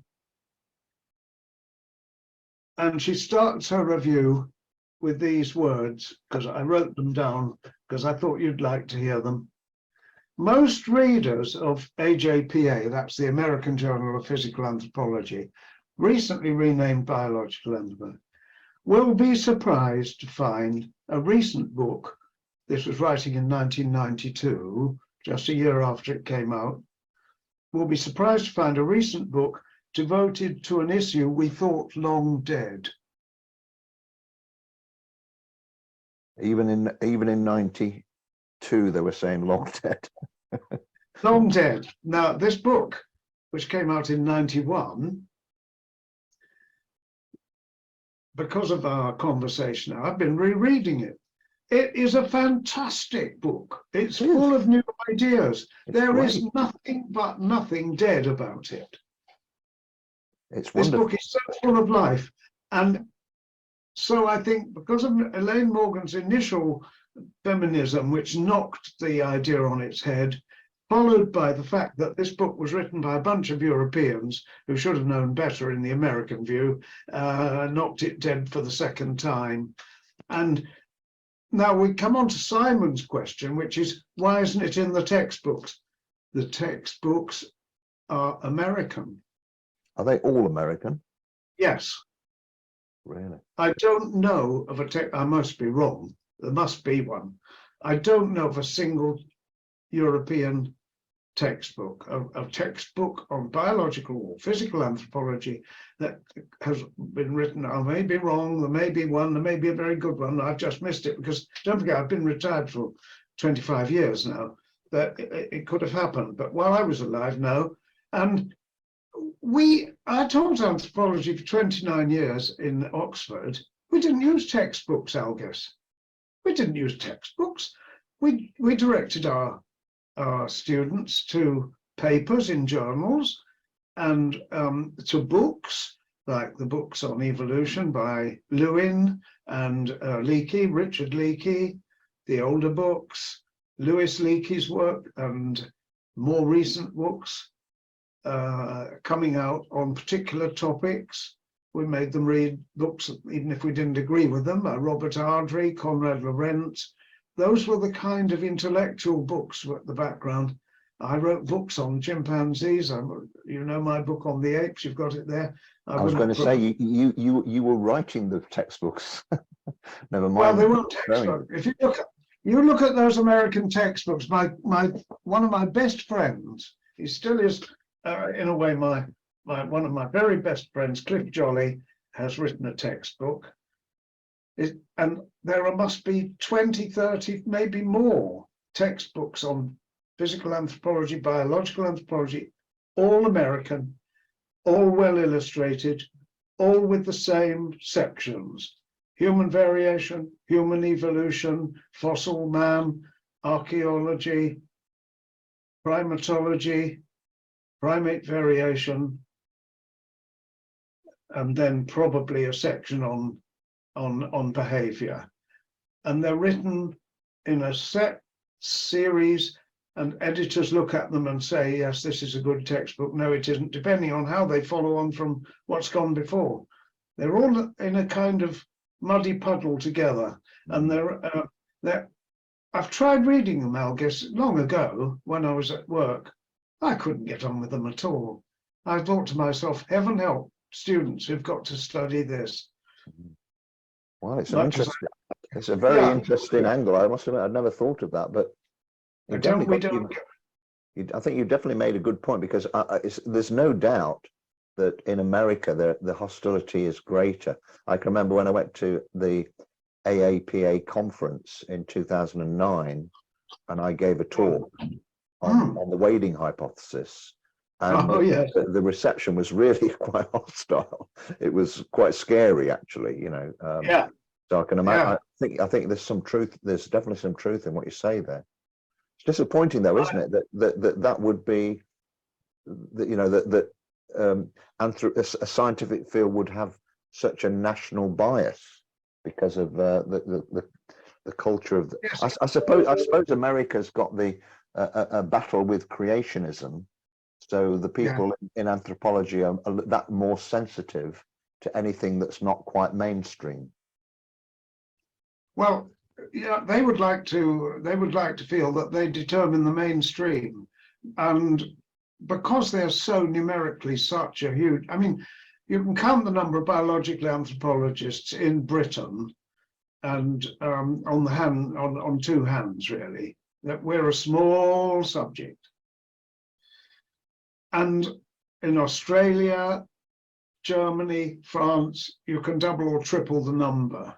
Some very good ones in Germany at the moment in Leipzig, others dotted around here and there doing their thing. I'm not counting the paleoanthropologists for a moment, there are lots of them, but the ones I would call biological anthropology would do the whole gamut of biological anthropology, including things like primate behavior.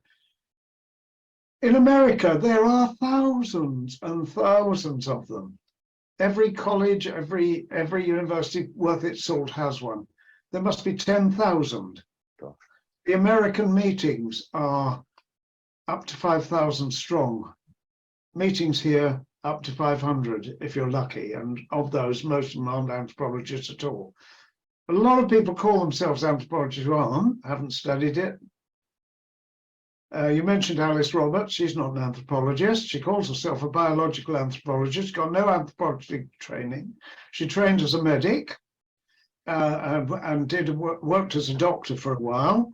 And she's a lovely person, highly intelligent. I watch all her programs, but she isn't an anthropologist. And yet she thinks fit to give her opinions in no uncertain terms on Elaine Morgan's hypothesis. All wrong. She hasn't studied anthropology. Maybe she's done it in her spare time, and I'm sure she has, but that's not the same as being properly taught in a department week after week, having to write essays, having examinations, reading. It's not the same thing. I hope Alice will hear this, because I would like her to know that there are others who are not anthropologists who claim to be anthropologists. I won't name names, but I don't mind them doing it if they want to, if that's fine. It gives anthropology a bit of oomph, but their ideas can be completely wrong. It's like so I'm not bothered about anthropology, isn't it? It's kind of like popular. Pop, yeah, it's to make a name and to be in with the in group, etc. It's good that you say that, because, you know, I mean, one of the criticisms she levels at David Attenborough is that he isn't an anthropologist, but it's the kettle calling the pot black, or whatever the expression is. Well, that's why I say I'm happy for people to call themselves if they talk anthropological sense, but if they don't, it does rather to besmirch the subject.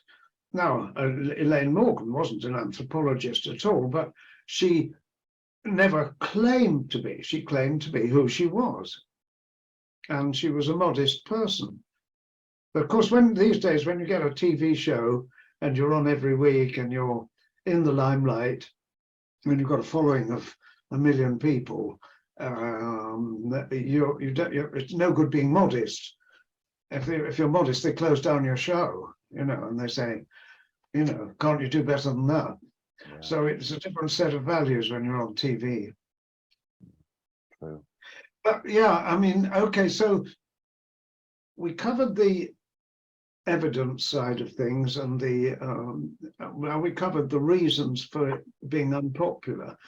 And is there anything you'd like to add to what I've said, August? Because I've sort of been talking all the time. No, it's I mean, and that was the whole objective. You know, I mean, I'm just so grateful that you've given up so much of your time to do this. So, I mean, no, obviously I've got hundreds of points that I could make, but I don't want to. I mean, the most important thing is to hear your views on this, and it's great to hear them. And you know, right from when I first read those words at the end of Roede et al., I was taken by the common sense that, you know, you weren't following the line of so many, just dismissing it out of hand.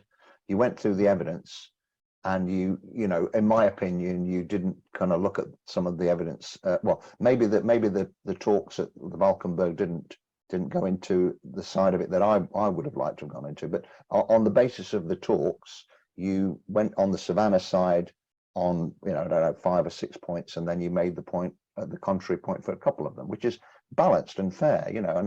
And so when I read that, I thought, this is exactly what I thought. You know, we're not talking about mermaids, we're not talking about aquatic creatures, we're talking about land living hominids that went in the water sometimes, and that moving through water acted as an agency of selection.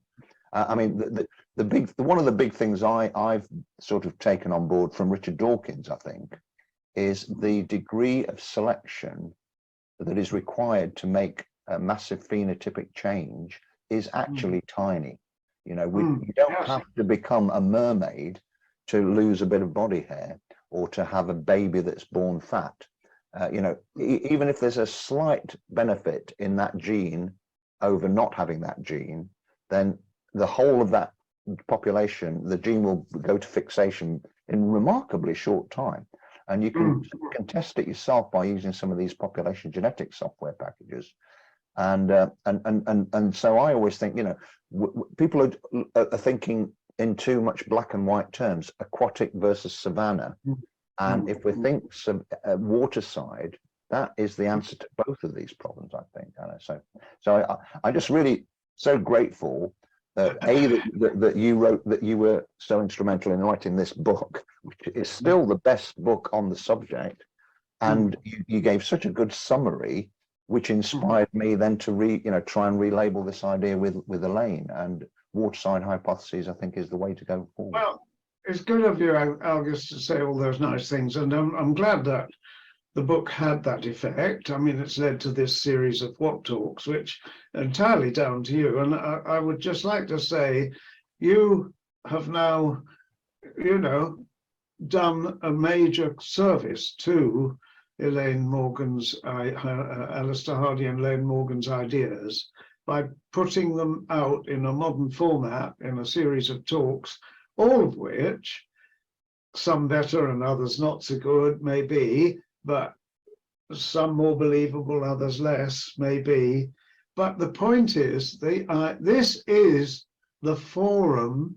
You have created the forum that should have existed long ago when these ideas came out. But they came out against feminism and geography.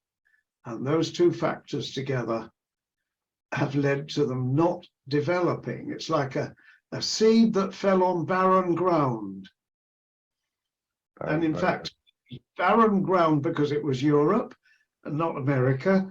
And it was not barren ground, but there was a howling gale blowing, and that was the gale popularly decried as feminism, because in those days, feminism was a dirty word. So it came out in very unfavorable conditions. And you have put it back on the map now. Here we are, 2023, and you've made it very, very amenable and acceptable to so many people who will look at it. Next generation will look at it and say, Yes, of course, that's right. You know, there will be you will have had a positive effect on the whole debate, I think. So well done. I'm just congratulating you. That's Well, that's very good. That's very kind. I don't deserve any of that. I want to Yes, you do. mention, I want to mention Simon Bearder, because you did mention him in the question. Yeah, If great it guy. wasn't for Simon, and again, this comes back to you. If you hadn't had a conversation with Simon, and then that inspired Simon to write to me, what's going on with all this? That was the real kick up the backside that I needed to get on and do something. So it's all goes round in circles, and yeah, I'm not going to put any credit for it. It's COVID, really. I mean, if it wasn't for COVID, I would never have even thought of doing this. You know, so it's all you know. That's right. COVID has helped, hasn't it, in some ways? Anyway, Well, look, we've been going for 2 hours. I'm really grateful for your time. Thank you very much. It's brilliant to talk to you. What I'm going to do, I will edit and try and edit some of the screen fadings that you had there, and see what I can do about that. But what I'll do, I'll put together a sort of slightly edited version. I'll send it to you or give you a link so that you can watch it, and then we'll decide what we want to do from there. I mean, I'm very happy with it, but you know, it's your call. So you decide what you want to do on that one. And then what I'd like to do is do another one of these in 2 weeks, just a little short one. Is there anything that we'd like to add? A bit Melvin Bragg. Melvin Bragg. Yes, okay, yes, it's all right. That was on this morning, by the way, over here. I heard a bit of it. Oh, was it? Yeah, but I couldn't. I don't know, because I had to come here, didn't I? Oh, right. Well, it's always pretty good. I really love Melvin Bragg. I think he's great. And I love that format where they get 4 experts and they add something in depth. Good format. That's been going for donkey's years, hasn't it? Yeah, it's great.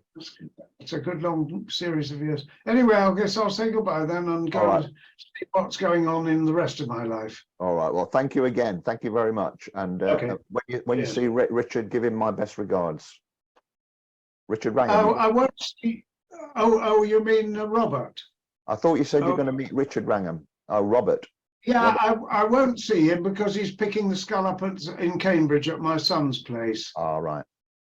He's actually in Tervuren at the moment. Ah, in Belgium. Belgium, where they have a large collection of chimpanzee skulls. Oh yes, I was there. I think I was there at the museum. Yes, I collected some pelvic data from there, I think. Oh, right. Okay. Well done. Anyway, we'll see you soon. And, all the best. Cheers. Bye-bye. Bye. All right. Thanks again. Okay.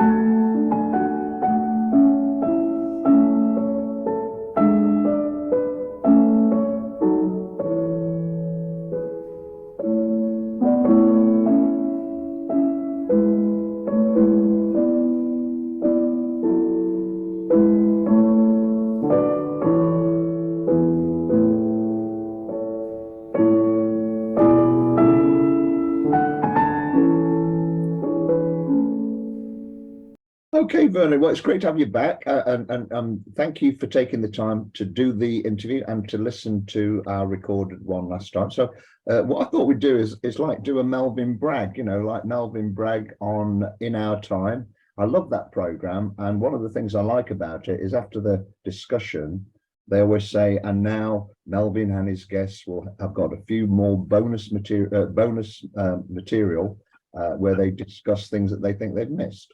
So I thought I always like to do that. So I don't know if you've got anything that you think you missed or you'd like to go over again. Yes, I've got one thing, only one. Yeah. Can you hear me all right? I can hear you perfectly. Oh, good. That's good. Yeah. Now, one of the points that I made during our discussion about the evidence for an aquatic or waterside basis for period in our past was well, I don't know what people call it really. It's the thing I always go for, which is this, what I call the epiglottis effect. I don't know if it's the epiglottis. I think it's the epiglottis, which closes when you put your face into water. And I was looking on the web since we talked at a fairly strongly worded article. I couldn't see who it was by, arguing systematically, point by point, against the various arguments in favor of the aquatic hypothesis. So I thought, oh, wow, this is interesting. I don't wonder who did write it, but they take issue with me, they take issue with you, they take issue with Elaine Morgan, everybody else who supported it, one by one, in a sort of scientific way, disposing of the arguments. Well, when I came to the epiglottis effect, which was called something else, what the person said, or what they wrote, was, this is not evidence because this is found in all mammals. It might have even said in all animals, but in all mammals anyway. And so, it was the sort of thing you expect to find. Well, I haven't been able to do any research on this myself since then because I've been too busy, but I think someone should, because I'm not convinced it is found in all mammals. And the evidence I have for that relates to an experience I had in America. Oh, back in the 80s, I think it was. We went to Alamogordo in New Mexico. They wanted us to look at their chimps because these are the ones they were going to fire off into space, and they wanted to know if they were normal. It was the 70s, actually. I don't think it was the 80s. And we had a really good time. Went out to the 6571st Aeromedical Research Laboratory at Alamogordo, where they had, believe it or not, 100 chimps. And the chimps were put on an island to give them some kind of freedom of movement. The experimental ones, of course, were brought into cages, but the others were left out on the island. But they didn't all like each other, and one of the young males decided to chuck himself. There was a moat around the enclosure. Terribly expensive thing to keep going because you're in a very hot climate with the evaporation. You had to keep pouring water into it, and water was very scarce and expensive out there in the New Mexico desert. Anyway, this young male couldn't get on with the bigger male, and they were having a bad time of it. And he just went to the edge of, I was watching, he went to the edge of the moat and went in and never saw him again. It was quite a deep moat. He went straight in, straight down to the bottom. And I actually dived in after him and pulled him out, and we pumped his lungs and got him back to life. They were completely full of water. He hadn't been in there very long. Now, I thought of that just the other day. That chimp had no epiglottis response. He went in the water, breathed in water, and was close to drowning. We pulled him out, and there was loads of water in his lungs. I remember it all pouring out. I was amazed how much he got in him. He must have gone into the water and breathed water straight away. Now, I've only got that one example, but I always prefer one example I've seen myself to 100 examples in a book or a paper. And I think that chimp did not have an epiglottis response. And if he didn't, I don't think chimps probably have one. And therefore, it's humans which have got one. And we must have developed it during our evolution. I'm saying that we developed it during our evolution from the primate, from the apes. After the apes, we developed the epiglottis response. So that's the thing I want to add. Yeah, that's a lovely anecdote. How deep was the water? Did you actually have to physically dive down to the bottom?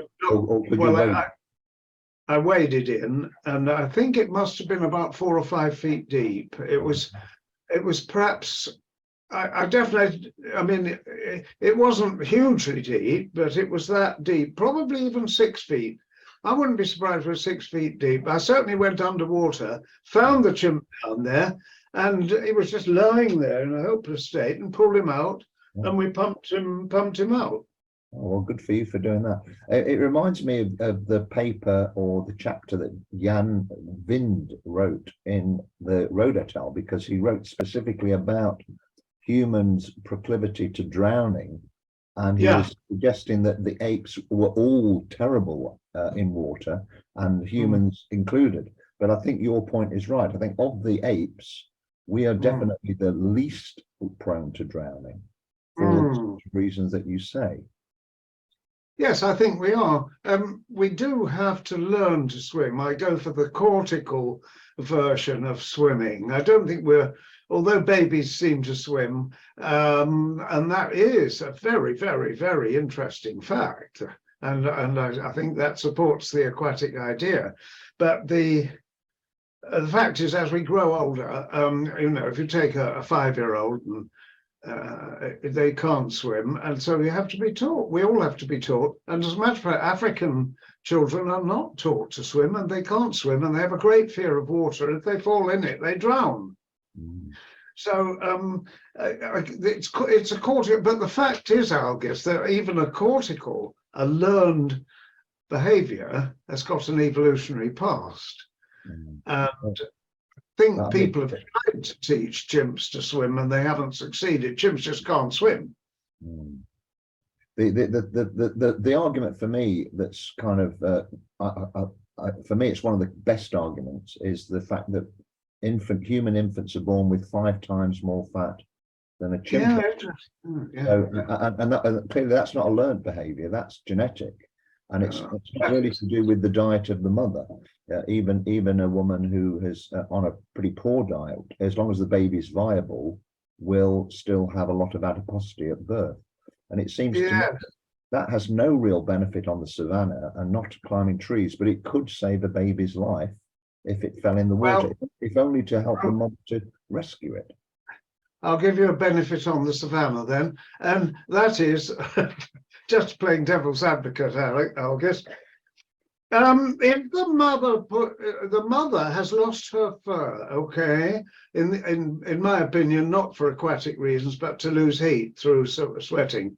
The mother's lost her fur, baby can't hang on, mother therefore puts baby down, and baby and promptly forgets where she's put him or her, and she goes away and does something else, picks some fruit from a tree, and then she thinks, oh crikey, where's the baby? Now that's when the pap kicks in. Okay, that's possible. Yeah, that's the lovely thing about this. The whole aquatic thing is so full of these. I mean, when I gave lectures at Oxford, I picked on subjects. I wish I'd picked on this one. I didn't really, for some reason, never lectured on it, but I picked on other topics where there's a controversy, and the students love it too. It's just such a wonderful subject. It is a wonderful subject. Yeah. I think the controversy about it is as interesting as the subject itself. Yeah. And the way that this idea has been ignored. I mean, it was the 63rd anniversary just the other day of Alistair Hardy's talk at Brighton. And some of us have called this Aquatic Ape Day, so we celebrated Aquatic Ape Day.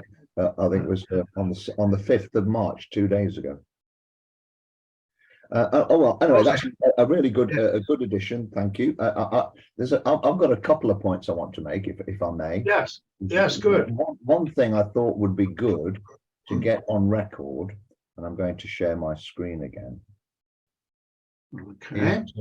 To have you musing about this photograph. Because there, I mean that's you there, right? That's you. It is, yes, that's me, yes. And so there's Elaine. Yes. And these names were supplied by Mark Verhagen, and I believe that's Mark there. It was Mark that told me he had hair in those days. So and he tells me this is Jan Vind. Yes, I And, think that's, yeah, yes, yes. and this is Peter Wheeler, who is obviously a strong opponent. And here's Erica Shagatai, who gave that lovely talk on the diving response. Yes, yes, yes. And this guy is Dr. Van Nee. I don't know who he is, but Mark. No, I don't recognize him, or I don't know what he did. Do you? Is there anyone else that you've got a thought of, or anyone else? I'm afraid not. It's very disappointing. I mean, I was there with them, and I can't put names to them. There are more people there than actually wrote chapters in the book, which partly, some of them were people who came to, as it were, to sit in on the conference and not speak. But I do wish I could recognize more of them, and it would be, I mean, now if you could show that, Algis, to your group, maybe somebody else will come forward with some ideas. Yeah, that's kind of what I'm hoping for. That, you know, by just having this, at least we can, you know, share it. This guy here, I'm wondering if it's Derek Ellis, because he was there, I believe. He gave a talk. He was, yeah, he was there. I don't know. I really don't. I've looked at this picture and I desperately want to say, yes, I recognize so and so, but I don't. I think it's either my memory or something else has intervened, and I can't. I can, if I see a family photo, I recognize everyone on it, but with this one, I just don't. I'm sorry. No, it's all right. Well, it's okay. I just thought it would be interesting just to see that. Yeah. At least then we've got it on record. Yes, and we have. And hopefully then at the meeting when my plan is to show a truncated version of this. Okay, good. At a meeting in April. It won't be on Easter. It'll be the third Sunday of April, and just show this little video. And then if anyone wants to ask questions or discuss anything afterwards, I thought we'd do that, and then that would be a good point there. Yeah, good. Thank you. Okay, so I've got two more points that I wanted to make. Now, at our last talk, one thing I kind of kicked myself because I didn't say it at the time, and I wish I had. When we were talking about bipedalism, and you spoke in some detail about the anatomical features that we undoubtedly have, which are, I agree, suggestive of a terrestrial efficiency. You know, I mean, this is where I suppose I disagree with some of the aquatic people on this, because, you know, I was taught anatomy at UCL, and I'm quite convinced and happy that our anatomy speaks of efficient terrestrial bipedalism. There, the inverted pendulum gait, all of those features that you talked about, the arches, and there are a whole host of them. There's a whole set of them, and I'm perfectly happy that they're all terrestrial. But what I forgot to mention last time, I can't believe I forgot because it's my PhD, was, of course, when we're talking about the wading hypothesis, we're not talking about later in the story. We're talking about the original impetus to start some apes moving bipedally in the first place. So at some point in the past, our ancestors must have been more or less arboreal, and then they started to come down, and they gradually then started to move as terrestrial bipeds. Now, what I think, and I think Mark and the other people would agree, is that we sort of must have gone through a wading, climbing, swampy ape type phase, and very, very early on. This is last common ancestor, really. It's not even Homo. This is around the time of the split or before the split with Pan and Gorilla. So I just wanted to sort of put that to you and just get your input on that, because you know, Simon Bearder is a big fan of this, and so is Richard Wrangham. Richard Wrangham, not so much the last common ancestor, but he's quite taken by this wading hypothesis, and people like Carsten Nemetz as well. I mean, so there's a whole body, it seems to me, or still probably a minority, but there are people from the world of primatology, which is your field, who seem to be quite taken with this idea that wading through shallow water could have been the impetus. And of course, David Attenborough did that lovely documentary, Life of Mammals, when he was wading up to the galoshes. And, and I mean, that I just forgot to make that point to you. And so I just wanted to get your feedback on that now. Okay. Thanks, Argus. I think while I have sympathy with that view, I don't know that I necessarily go along with that, because it depends a bit how far back we're going. If you say before the split between, let's say, the line leading to chimps and gorillas and orangs and the line leading to Homo, or the split leading to apes and humans. Before that is, I haven't got the knowledge to say much about the pongids that were living in the trees, the Miocene apes we'd have to be talking about. But if we move forward to Australopithecus, I feel that that's going back quite a long way, isn't it? Australopithecus afarensis had had curved leg and foot bones, indicative of especially the foot bones, indicative of an arboreal as well as an incipient terrestrial form of, or an incipient bipedal, form of locomotion. Because afarensis, as I recall, was thought to be a tree-living species largely, but which had also got the ability to come down and move bipedally. And indeed, I mean, there is a basis for this in the movement of apes in the trees. They do sometimes move bipedally, usually when they've got the hand up holding a branch above them. They can use their legs and feet to. But discounting that for the moment, afarensis has moved the pelvis, as opposed to the legs and feet. The pelvis of afarensis is already showing the hominin shape. So we've got a hominin pelvis. Now I always think the pelvis is quite a clue to the posture, and I don't really. I mean, there is this awful business of parsimony.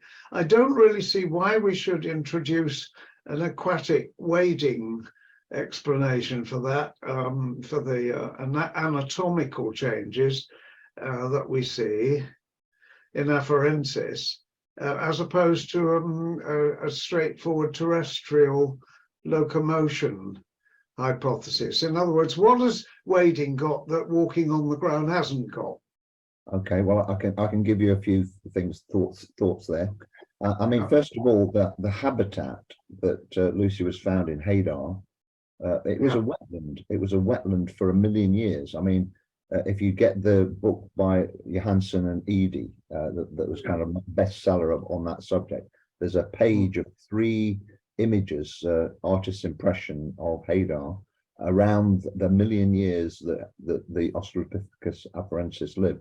And it's a swamp. It's huge. It's a massive swamp. And the fossil was found with turtles, crocodiles. I mean, it's actually fits beautifully. And the subject of the pelvis, I mean, that was my PhD subject. I mean, I tried to address that and look at that because it's true. It has got this, it's got various traits that indicate bipedality.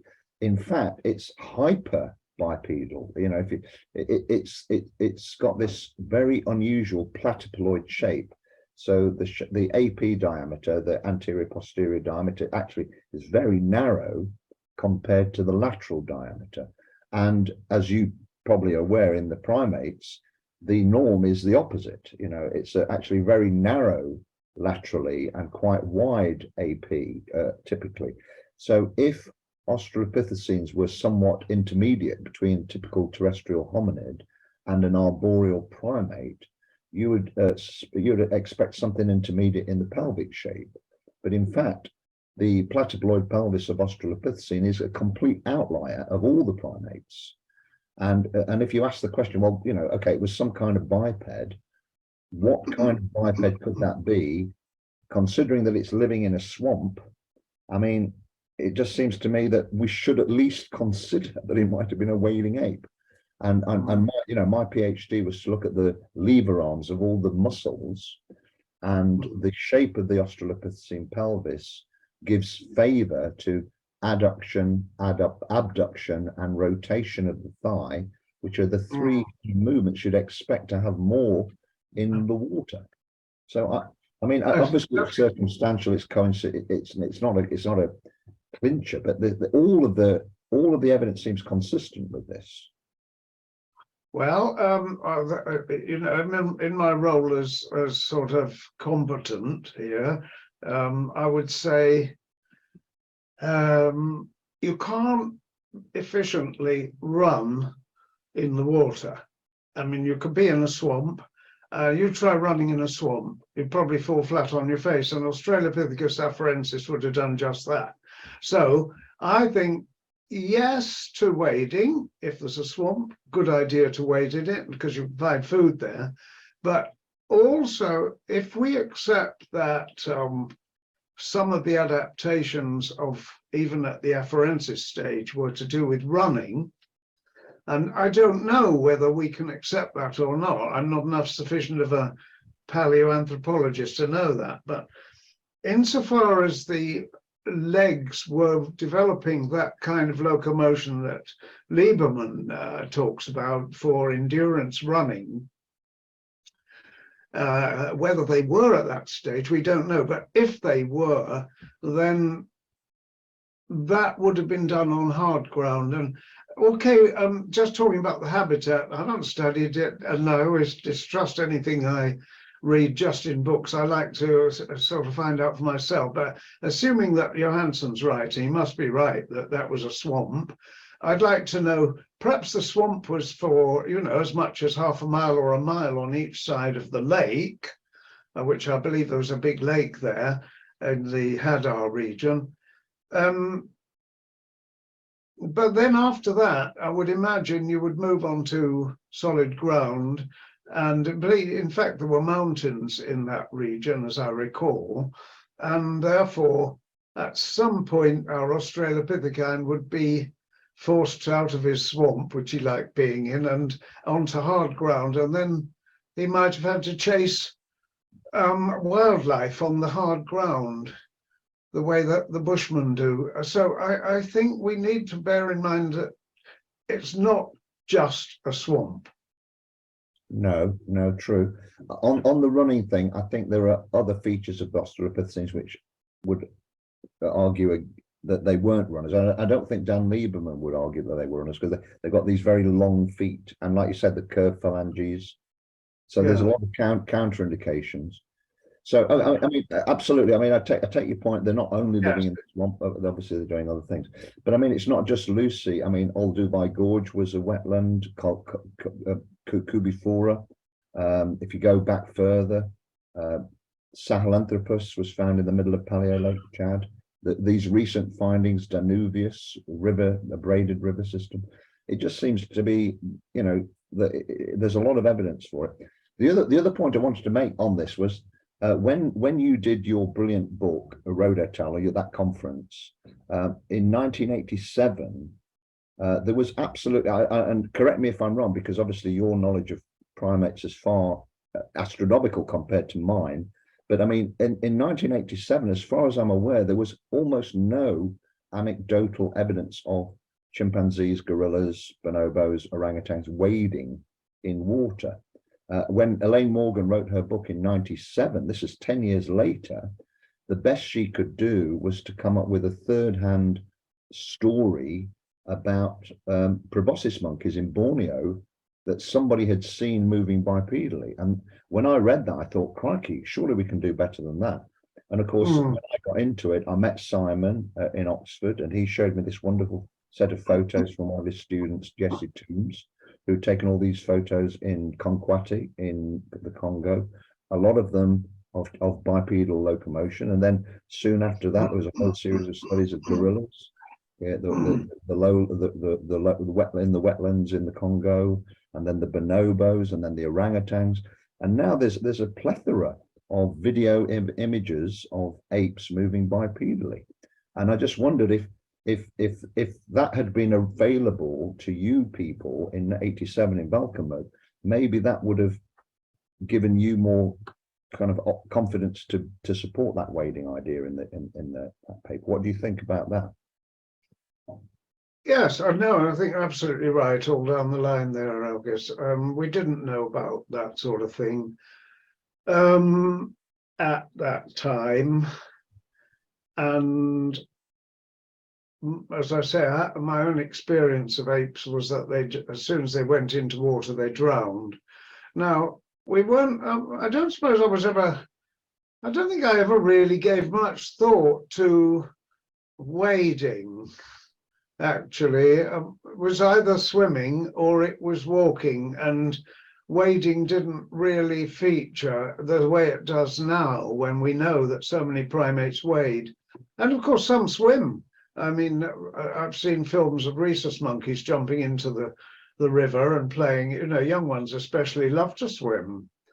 So, but in the apes, I have never seen any ape that could swim or heard of an ape that could swim. I've seen apes in water walking, but I mean, let me ask you, is there any evidence that apes can be either taught to swim or can swim? Well, that's a good question. And apparently that Philip Tobias in his last few years, and I believe the last students he had, last PhD students, was a couple from Brazil, called Renato and Nicole Bender, and they published their PhD with Philip Tobias as their supervisor, and they were looking at this, and they did actually get a chimpanzee to swim. It was only in a shallow pool. It was only for a few moments. They got the chimp to go underwater, in fact, as well. So they must have some sort of ability to hold their breath. Look, I mean, that's again, it's an n equals 2. There's only a couple of them. I think there wasn't just one, but there wasn't many. So you have That's to. very interesting. But it certainly looks like they do have a rudimentary ability to swim. But what I always would say is, though, I mean, how many instances of humans have been observed swimming across open bodies of water? Here in Perth, we've got Rottnest Island, which is 19 kilometers away. And every year, a few fools, in my opinion, do this incredible swim over to the island, and some of them come back. And of course, we all know about the English Channel, and the well-known cases all over the world of humans doing this. I don't think a chimpanzee has ever been seen to swim more than a few strokes. And so I think there's a clear difference, but it's like always with biology, it's not black and white. There's always the exception, isn't there? Yes, indeed. I didn't know about that case you related, and I'm quite impressed by that. But as you say, the numbers are small, and I imagine, I mean, chimps are so intelligent and adaptable that a chimp could, without any epiglottis effect, he could learn to hold his breath or her breath underwater. That could be a learned thing, and this particular chimp managed to learn it. So very good. I'm very happy to hear that. Yeah, but it doesn't change the fact that basically when chimps go into water, they drown. Yeah, and of course, why would zoos use moats to surround them if that wasn't the case? Yeah. So I mean, the other thing I had, I mean, I don't want to go on too long again, but again, Roede et al., I thought you did a fair case in going through some of these features, and you came on the side of the savanna theory for most of them. The face immersion thing was the one that you kind of voted the other way. But I just wanted to sort of say that I thought the wading, if we had the evidence that we've got today, and we were just talking about bipedal origins, not perfection of bipedalism, I think that you may have voted for that as well. And the other thing I wanted to say was that there's a few other things that have come up since 87. You mentioned very kindly when we spoke before about the ear exostases, Peter Rhys Evans thing. It's his service tomorrow in London. So it's kind of poignant that we mention that now. But then there's the vernix caseosa, the language origins sort of idea. And I think most importantly, one of the biggest things that's changed since 87 is this huge volume of evidence about encephalization requiring certain micronutrients and energy that largely comes from, omega-3 fatty acids and the marine food chain. So, people like Stephen Cunnane, Michael Crawford, Tom Brenner, all of that group. There's about 14 or so scientists that are all working on this. And the Journal of Human Evolution did a special edition in 2014 that was purely dedicated to this. So of all the areas, this has kind of made it into the mainstream. And a lot of people like Curtis Marion and Josephine Judens, they've done a lot of study about coastal homo. So this is much later in the story, but again, it seems to be consistent with this waterside thing. So I just wondered if you had any thoughts on that. Yes, taking that last one of the brain nutrients, of course, it's extremely interesting that the mollusks and seafood in particular provide the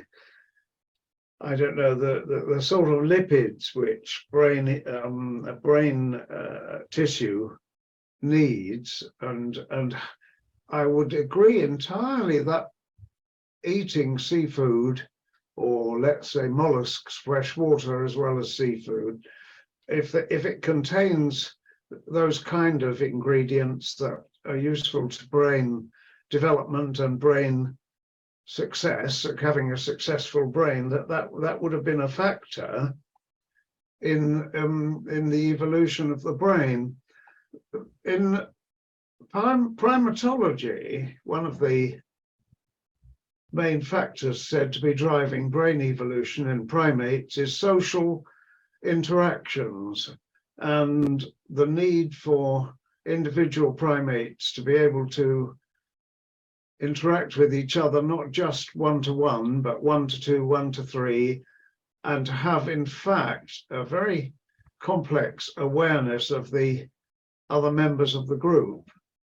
So that in itself, without recourse to the, as it were, hardware, but in relation to the environment, social factors are another reason that brain is said to have evolved.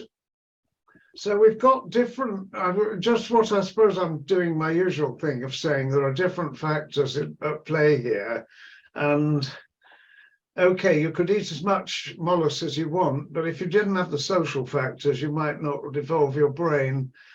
And also I do have to point out, I think, that there must be lots of people who never eat a mollusk. And in fact, I know people who never eat a mollusk because they say it makes them ill.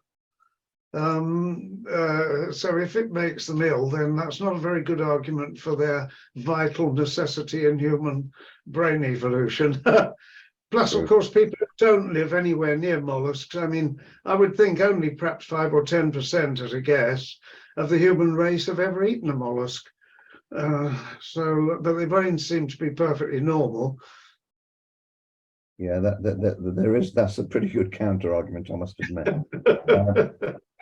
Yeah, I mean, there's on the language though. I mean, the other argument is about voluntary breath control, because when we're speaking, we're using very fine breath control without even thinking about it. And it seems to me that swimming is a very good precursor to that, because when you're swimming, you're taking breaths, very rapid, quick breaths without really thinking about it and the same thing. All right, I don't want to keep going on, and I certainly don't want to have an argument with you. So the final thing, if it's okay, I wanted to just to sort of play to you. Amazingly, just after our last meeting, Richard Dawkins came to Perth. He does these shows all over the world, and you know, we all went along to listen to it, and I was very honoured to be able to ask a question. And because you were uppermost in my mind, I asked a question about your time with him at Oxford. So I thought it would be really lovely if you would listen to it, because my daughter recorded it. She wasn't supposed to record, but you know, this is kind of a little bit dodgy. But at the end of the day, it's not a great recording. But I've done a little bit of editing and hopefully made it a little bit clearer. And I've got the text. I've transcribed my question, and I'll put it on the screen in a second. So what I thought I'd do is play the audio, and then you can listen to his answer and see what you think. I'd love to get your feedback, or what your thoughts on his answer. Is that okay? Yeah, fine. Yeah. Okay. So you can see now, this was the poster for Richard and his talk, and here is the text of my question, which you'll hear in a second. Here we go. Fine. Yes, sir. That's good. Well, first of all, thank you very much for giving me the opportunity to ask this question. Great fan of yours. Self-esteem changed my life, I think. My question is this. A colleague of yours, I think, at Oxford University, Vernon Reynolds, once wrote in 1987, words to the effect that although we don't think there was an aquatic ape, we do think that moving through water acted as an agency of selection in the evolution of humans in our past. As somebody who studied the so-called aquatic ape theory, which I refer to all side hypotheses, for 25 years, this is why I came to Australia, I just wondered what you really thought about the idea. It seems to me that you sat on the fence a little bit about it. I know that you met a lady, you know that she's not talking about mermaids, and she was a wonderful woman. I just wondered if you could tell us what you really think about it. So did you understand that? Yes, I did. Yeah. Okay. All right. So this is his reply now. The aquatic ape hypothesis was originated by Alistair Hardy, my old professor at Oxford.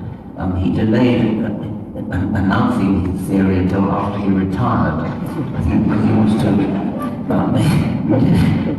salvage his reputation or something like that. It was taken up by Elaine Morgan in a big way. She wrote a number of books about it. It's a plausibility argument, and there's a certain amount going for it. I must confess I rather took against Elaine Morgan's advocacy stance. She cared so passionately about the theory that she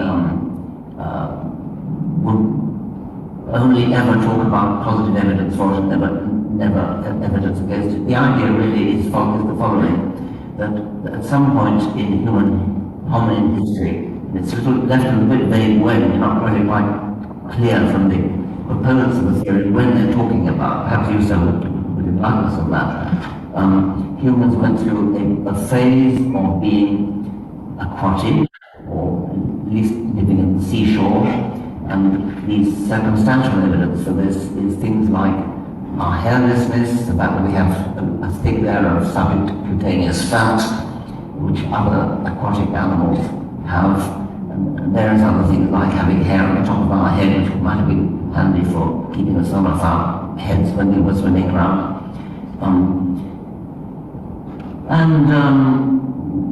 Various other pieces of possible evidence. It's not taken very seriously by biologists or anthropologists, and much to Elaine Morgan's annoyance. I think Alistair Hardy always had a bit of a tongue-in-cheek about it, in his case. Desmond Morris had a sort of soft spot for it. I have a slightly soft spot for it. I don't think it's probably true, but it's interesting. Okay, that's it. So what do you think of that? Did you hear all that? No, I couldn't hear it. I couldn't Okay. make it out. I'm sorry, August. It was, I didn't have the words. I need the words as well. Well, I've got on the screen here still. Yes, I can the main see it points he now. made. So Yeah.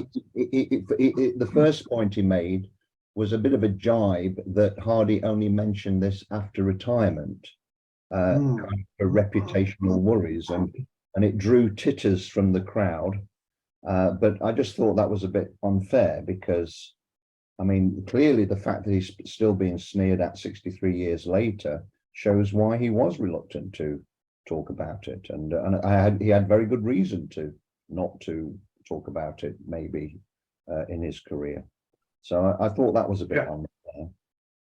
And then at the end, he says he thinks that Hardy's idea was tongue in cheek. I mean, was that your impression? I never got that impression. Not at all. No, it was not at all tongue in cheek. It was so serious that he was reluctant to express it. It was a bit like saying, I've committed a murder. You don't tell people. It's a bit of a contradiction, isn't it, to say that he was delayed announcing it till after retirement for reputational reasons, and then it was a tongue in cheek. I mean, if it was tongue in cheek, why would there'd be no problem, would it? No, that's right. It wasn't tongue in cheek at all. He was very serious about the idea, and I mean, he was one of the key early proponents of the subcutaneous fat and the hair loss and all the features that Elaine Morgan wrote about were in Alistair Hardy's mind as well, and I think on paper. So it's really quite unfair to say that he was tongue-in-cheek about it. He might have pretended. Now, this is something that you can do. If you have a very unpopular, but nevertheless deeply felt idea, you can be tongue-in-cheek about it as a disguise of your true feelings. In that sense, he could have dismissed the idea lightly as a vague possibility when he secretly believed it himself. I think there was a lot of that in it, and the reputation idea is certainly valid, and I said that earlier. He may have just been, he was a shy, gentle man, and he might have not wanted to come forward. You know, there's some theory that Englishmen don't really express their innermost feelings. So I'll put him in that category. The thing about that really contradicts that tongue-in-cheek argument is he wrote a preface for Elaine's 1982 book, The Aquatic Ape, I think it was called, and it's glowing in his praise for Elaine. I don't think there's any tongue-in-cheek there. And I once met Alistair's son, Michael Hardy, who taught at Oxford. I don't know if it was biological sciences or something. I think it was zoology, and he told me straight up it wasn't tongue-in-cheek. That his father was really passionate. And the other thing Richard Dawkins said, which I took a little bit of a bad view of, he said that he took against Elaine because she only wrote about positive things of the hypothesis. But I mean, we had a whole field that were either ignoring it or saying only the negative things. That's not a very good argument to me. No, I think you got him up against it a bit, Algis, and poor chap, you know, I know what it feels like. You get a student in the audience who can nail you, and you do your best, but you lose. And I think he lost that one. Thank you. I agree. All right. Well, look, again, thank you for your time. Is there anything else you wanted to say? I mean, I've got all my points in. So, was there anything else you wanted to have a say about? Well, no, not really. Apart from thanking you again for your efforts to do this. Yes, I'll ask you a question that relates not to the aquatic hypothesis, but to your plans. What are your plans? The plans for this video, or the plans generally? The plans generally. Okay, well, my agenda, I've just kind of drawn a line under my Elaine Morgan biography. I've put a huge amount of effort into that in the last 3 years, and it's not sold any. I'm really kind of going to start crying if I think about it too much. But anyway, it was a work of joy. You know, I really labor of love is the expression, isn't it? And so I've now drawn a line under that. I'm going to have a bit of a time off, and then I'm going to try and do a book about waterside hypotheses. I'm going to call it River Apes, Coastal People. That's kind of the idea I've got. So inland wetland apes, this last common ancestor being kind of swampy, and then eventually moving to the coasts, and then humans being largely coastal. That's the model. So I'm going to write a book, and then I'll publish it, self-publish it. Obviously no one's going to publish it from a real publisher, and then I'll fester away and die. Hopefully it'll get some news. I don't know. I'm just going to keep doing my best and just try chipping away, really. You might get a publisher. You might get a publisher for that, Al. Guess I think don't give up the idea. I mean, I agree with you that these days self-publishing is quite a good way forward. And I mean, you didn't say that, but I'm saying that. And I think it does attract the people you know, but it doesn't attract the people you don't know. And therefore, to get out there on a bookshelf in a bookshop is quite an advantage, really, in spreading the word. But I mean, you do what you do, I guess, and I'm very full of admiration. Keep going. You know, you've got a plank. Well, that's not a very good way of saying it. I was going to say you've got a plank, now walk it. Walk off it. Dive in the sea. Didn't work out. Yeah. Yes, put your theories to the test. Okay, good talking anyway. Well, thank you very much. I'll send you another version of the video when it's all condensed. I'm going to put Brilliant. I'm going to put one on the What Talks channel with the whole thing, and then I'm going to have a condensed version for the April meeting. And you're very welcome to come along and join in with the discussion if you want to, but if you don't want to, that's up to you. Okay, I'll do that if I can. Great. Yeah. All right. See you soon. Thanks again, Vernon, and all the best. Okay. Yeah. Thank you. Bye-bye.